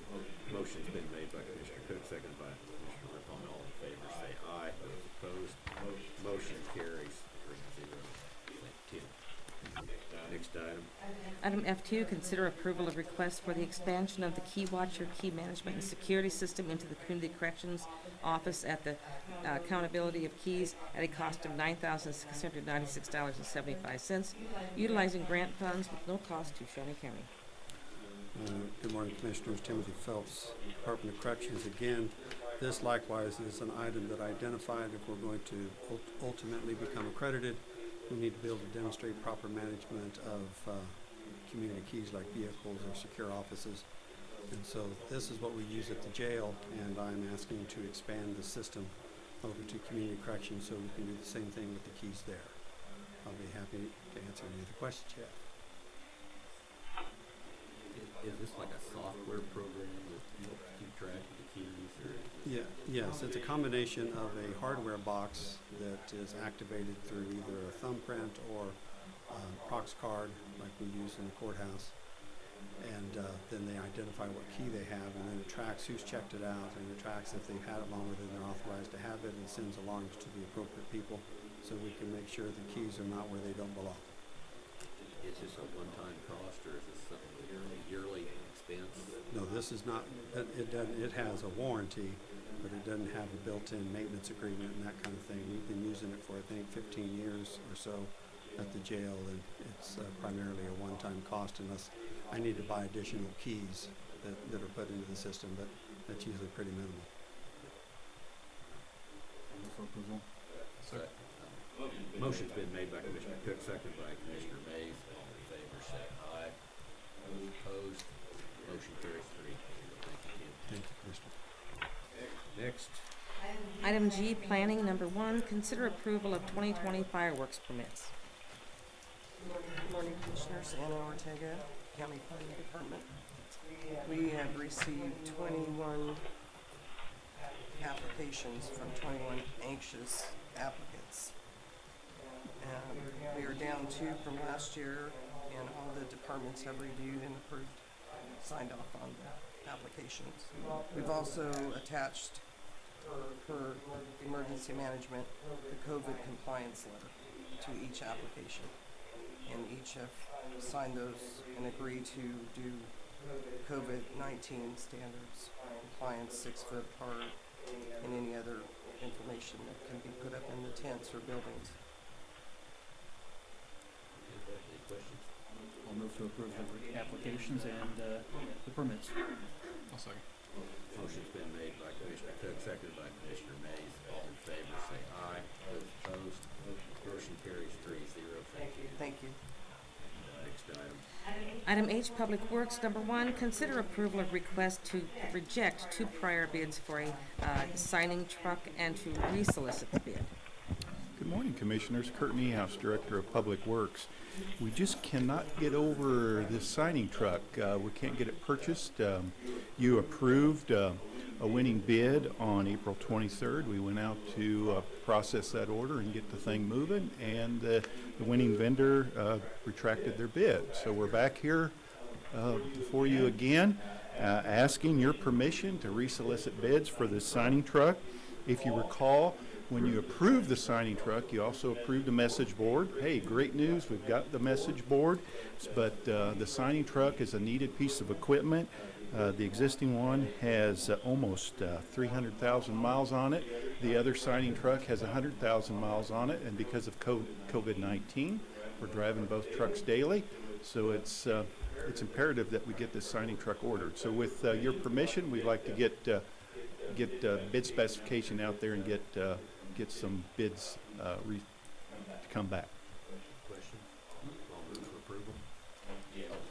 I do have a question. And are we, I mean, how are we doing this to go, if we only had 2 bids before and one retracted, you know, are we looking at doing like a Houston-Galveston purchasing agreement?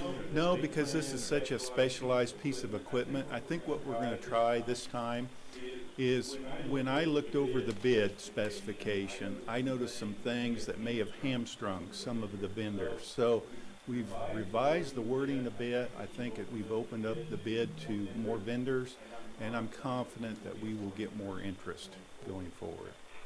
The company that withdrew their bid, was there a problem with the... They had discovered an error, the original bid. She was no longer with the company, and when the person that took that individual's place looked into the bid, they discovered an error. I will move for approval. Second. Motion's been made by Commissioner Rippon, seconded by Commissioner Mays. All in favor, say aye. Those opposed, motion carries 3-0. Next item. Item H2, consider authorization and execution of contract C-192-2020, a design build contract with CAS Contractors LLC and Burns & McDonald to provide Phase 1 preliminary engineering design services to include determining a maximum price and pre-construction activities for the replacement of the teacup grit removal system at the Sherwood Treatment Plant for a sum of $24,826 with funding from the KDHE revolving fund loan number for Sherwood wastewater account. Courtney House, Director of Public Works. With the KDHE loan agreement approved on April 27th, it's time to start moving forward with these projects. For the teacup, it's a design build. There'll be a Phase 1 where the contractor design team, they create a design memorandum, they create a project schedule, and they create a maximum price for full completion of the project. So this Phase 1, which amounts to $24,806, creates those deliverables so then we can go forward with the big ticket item, which involves final design and construction. The I'll move for approval. Second. Motion's been made by Commissioner Rippon, seconded by Commissioner Cook. All in favor, say aye. Opposed, motion carries 3-0. Next item. Item H3, consider authorization and execution of contract C-193-2020, a design contract with Bartlett & West, Inc. to provide design phase services for the gravity rehabilitation for the Sherwood Treatment Plant, excuse me, at Southwest 37th, and the replacement of 6 pump stations for a sum of $415,586 with funding from the KDHE revolving loan account, Sherwood wastewater. Courtney House, Director of Public Works. This is, again, this is another KDHE loan project. This one is not design build, it's a more traditional design where this contract covers the design and geology to create a set of plans, basically a set of contract documents, which will then go to bid like what we traditionally do with our road projects. So the reason this cost is so much higher than the design build one, this one covers full design, including geology. Once this is complete, we should be ready to, again, to let the project as in a traditional way. So, with that, take your questions. This is 6 pump station. How many more do we have to go? Oh, we have quite a few, but when we get these 6 completed, we'll be in pretty good shape. We'll have the most critical pump stations replaced. When would they be ready to go out to bid on these? Well, I looked at the last time we did 3 pump stations, which was 4 years ago, and it looked like it took about a year between plan preparation and letting. We hope to do that in a shorter amount of time this time around, but we're talking about more pump stations. And again, 2 of those are they're going to be extremely difficult pump stations to replace. They're in people's backyard, they're down by the lake, so that's probably going to take more time to weed through. Any other questions? I'll move for approval. Second. Motion's been made by Commissioner Rippon, second by Commissioner Mays. All in favor, say aye. Opposed? Motion carries 3-0. Thank you. Thank you, Commissioners. Next item. Item I, County Councilor number 1, consider authorization and execution of the following. A, Contract C-194-2020, an amendment to Contract C-11-2020 for autopsy and coroner services with Forensic Medical Holdings of Kansas LLC and Ranson Ellis DO to reflect the appointment of Dr. John Ralston as Shawnee County Coroner effective May 28, 2020. Good morning. I'm sorry. I gotta read B. I'm sorry. Or unless you went D. No, go ahead. And then B, Resolution 2020-33, permanently appointing Dr. John Ralston as the Shawnee County Coroner. Yeah, that's it. Okay. Good morning, Commissioners. Jim Krause, Shawnee County Councilor. You will recall from a few weeks ago, we did receive notice that Dr. Ellis, our former coroner, did resign in that our contractor for the coroner's office, Forensic Medical Holdings of Kansas LLC, had nominated Dr. John Ralston to serve as the interim. They are also recommending that he serve as the permanent coroner. In order to effectuate that appointment and make it official, we would need to first amend the contract that we have with Forensic Medical Holdings of Kansas to reflect that Dr. Ralston is now the permanent coroner, and also to issue a new resolution formally appointing Dr. Ralston as the permanent coroner. Dr. Ralston is here. And I'd like to introduce him to you and to have him available to answer any questions you might have, and I'll stand for any questions you might have on either item. Thank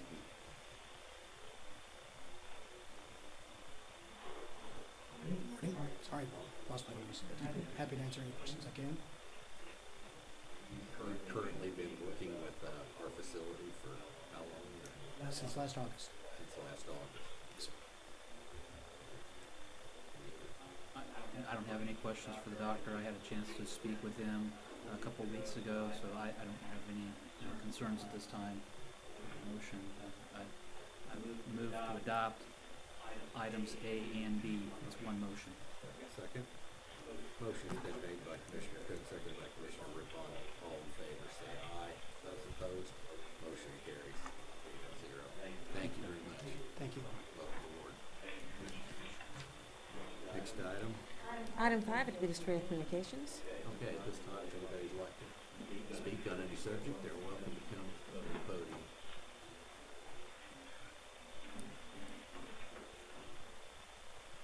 Good morning, Commissioners. Jeremy Myers, Shawnee County Parks and Recreation. Just wanted to give you an update on the Shawnee Trail, the erosion that happened on Tuesday morning. Eric Ives from WDIBW notified our staff, and we got out there probably within 15-20 minutes to take care of it, close it off the trail. City of Topeka's staff came out there as well to evaluate yesterday with collaboration with both entities, which was great. You know, City of Topeka and the county working together to make this more safe for our users.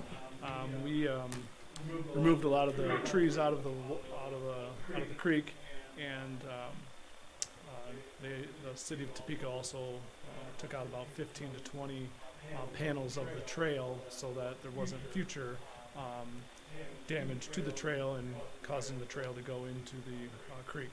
The report this morning was that City of Topeka gave us an update on that creek. It is flowing a lot better, smoother now with the recent rain that we had overnight and today.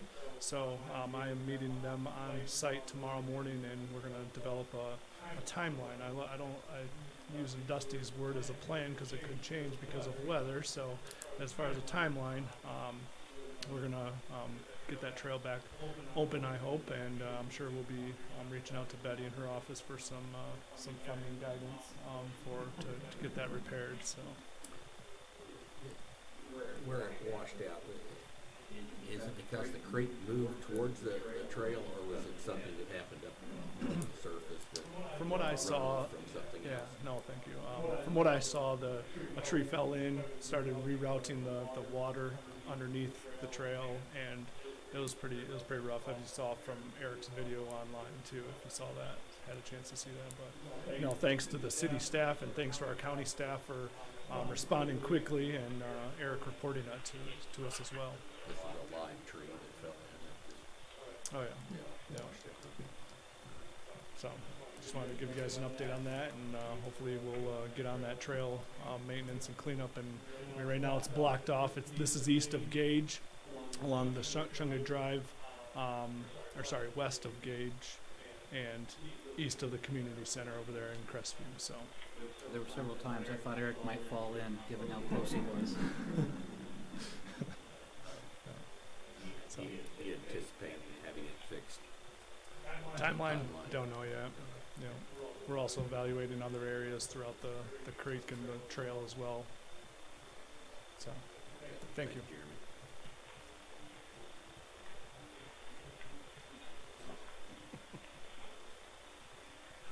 Good morning, Commissioners. Linda Oaks from the Health Department. Just going to give you my our weekly update as far as COVID. All right. So as I indicated last week, we had a pretty big week last week. We ended up with 65 new cases. So it's quite a jump last week. This week looks a little better. I'm not going to jinx us, but it's looking a little better this week. This is the heat map that I showed last week. Again, it's basically the same areas that are seeing most of the positive cases. This is by zip code. And again, we're looking at the 1-4 zip code has quite a few cases too, but over on the east and north side is the majority of our positive cases. This is the number of laboratory tests, and as you can see, we had a pretty big increase this last week. We started our drive-through testing, and also the hospitals and the doctor's offices are doing their pre-opt for their surgeries, and so we're seeing an uptick in the number of tests because of that. Their elective surgeries are starting again. And then this figure, the positive labs by week test requested. This is an important metric so we know that we have enough testing. And when you see a high number of positives, a high percentage of positives, that means that really only the sickest people are being tested. So we want to keep it at 5% and under. We're right at 5% right now, but we do have plenty of testing available. If people have one symptom, they can be tested either through us if they don't have health insurance, or through Stormont Vale or St. Francis. Our line to get an appointment for testing, again, is 251-4949, and that testing is happening on Tuesdays and Thursdays in the rain, both days this week. So, but we are out there testing. And then the percent of confirmed cases with no known source of infection, so that's down a little bit this week. And again, as I said last week, we don't want to see a high percentage of confirmed cases with no known source. We want to know where people are contracting the virus so that we can do that, keep people in quarantine and keep it from spreading on. So that's good. And then the count of new hospitalizations per week, it was 5 last week that we had new hospitalizations, so down a little bit. We're still talking fairly small numbers here. And then by age group, and that continues to be pretty consistent, that 65 through 74 and the 55 through 64, that's our highest risk age groups right now in Shawnee County, and that continues to be the case for us here. So do you have any questions about the slides before I go on to the dashboard? How are we comparing with other counties? Are we making those comparisons? I have not. I can look at that. There's only a few counties I think we can really compare to because of size and demographics. I often, when I'm looking at health disparities or health outcomes, I look at Sedgwick County because even though they're bigger, their demographics are similar to ours. So I'll take a look at that and see how we're doing. I know they've got a lot more cases than we do. But again, they've got more population, so it would be interesting to see their percentages and stuff. And I don't know if they're tracking all this either. So, any other questions about the slides? You start doing the testing at Highland Park. Yes. Are you finding many cases through that testing? We're finding some, yes. And keep in mind, we're testing, not only we're testing people to make appointments, but when we have a case at a certain, like a business, and we're testing like the whole, everybody from that business. So we're doing some targeted, we call that targeted testing, so we can determine how much virus is in that particular location. The one at Highland Park, they're just testing people who have symptoms. We're doing the targeted. We're doing both. So when the health department says your business has a case, we want to test all your employees, we put them through our testing. Yes. On the Highland Park testing, are you? I probably shouldn't call that, but the testing that you've been doing at Highland Park. Right. Are you at capacity? No. Okay. No, we can take more. So what kind of a turnout have you had? I believe we did 58 tests so far through 3 clinics. So no, we can test more people, so please call us. And you can call, like if you want to be tested today, you can still call today. We can get the information out to the testing site and get you tested. And I believe it's 3 to 7 today, correct, Craig? Yes. And this test is just if you have the virus. This isn't for a test for antibodies. No, it's the test for the virus, and you need to have one symptom to be tested. So of the list. Any other questions about the slides? Okay. So I'm going to pull up the dashboard here. I'll try to. So we have made some changes on the dashboard, and I do want to show those to you. Let's see. Okay, come on, do what I want. How many hospitalizations did you say we have? I have that on the dashboard. Get ahead of you. That's all right. I'm a little slow.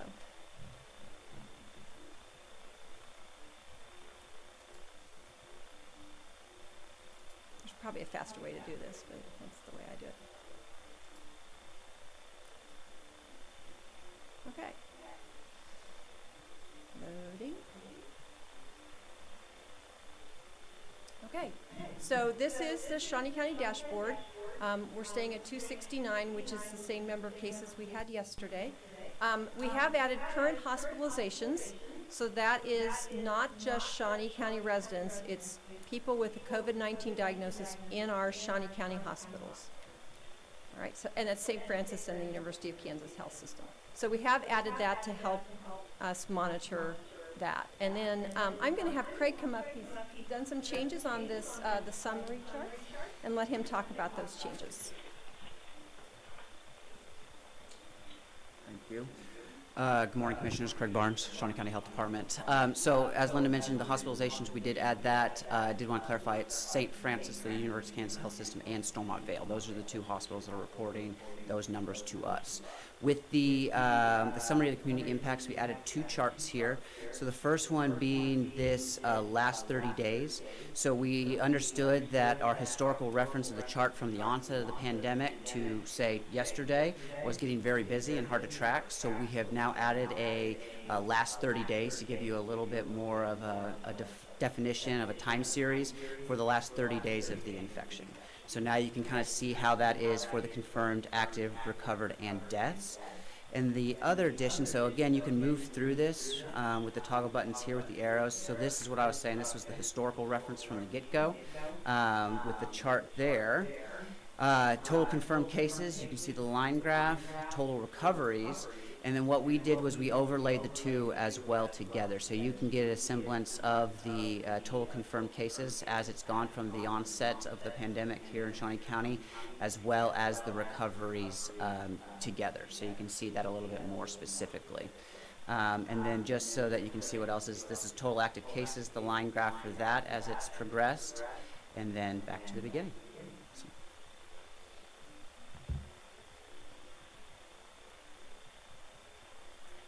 Okay, I believe that is all we have. Dusty, do you want to talk about the plan, the Ad Astra plan a little bit, and the change from the governor, and yeah, thank you. As you're aware, we got home roll back on, I don't even know what today is. It was the other day. We've just fully adopted the phase 2 plan put up by the governor and the future phases, and trying to keep on that timeline. Keeping our local restrictions intact. We've decided that there's been too much confusion over this entire time. We weren't going to throw anything else into the mix if we didn't have to, and we didn't feel we did. You can see our cases and recovery and all those stats continue to go up. So some of it's good, some of it's bad, but we feel what we've been doing. When we're looking at the entirety of this thing, there's sometimes we think, are we being too restrictive? And as soon as we do that, we have an outbreak somewhere. So if we're constantly on that fence, it feels pretty balanced, and so we're going to stay right where we're at, staying with that plan and move forward. Hopefully we can finish up the phase and move on to the next one using the metrics that are there, and we keep improving and getting healthier. That's what our goal is. So I can stand for any question.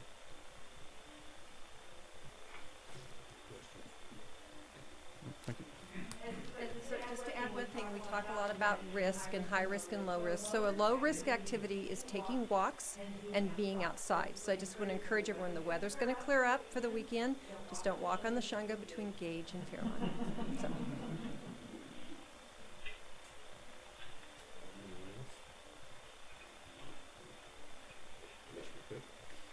Today we've had a lot of discussion about the COVID virus, but I think we also need to be prepared for our weather. This is a prime time to be weather aware, so you should be thinking about any emergency plans, a go bag. What is your emergency plan if there is a tornado?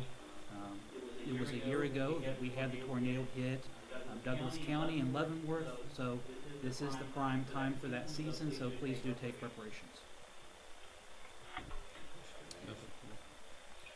I don't have anything.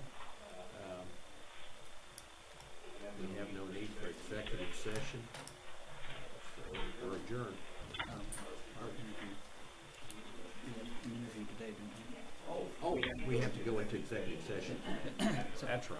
So, Mr. Chairman, I would move that we go into executive session if we could start this at maybe 11:30, just to, as a, for a period of not to exceed. Are you interviewing candidates for an open position in your office? Yes. For personnel matters of non-elected personnel?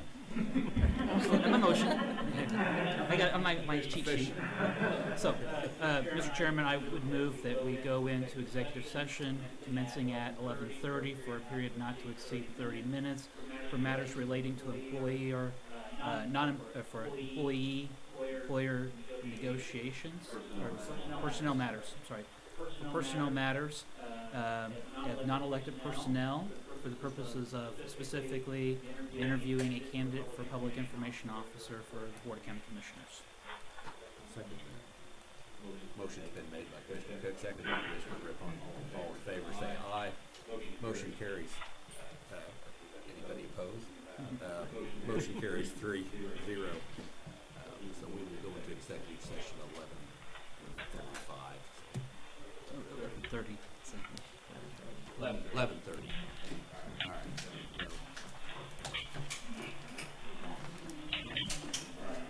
inclination is that Ms. Beck probably has things that she I wants have us to several sign, things. I have and that several way we things. can I have a go to the resolution and facility everything for you to sign. before we start. Okay, let's see, that's the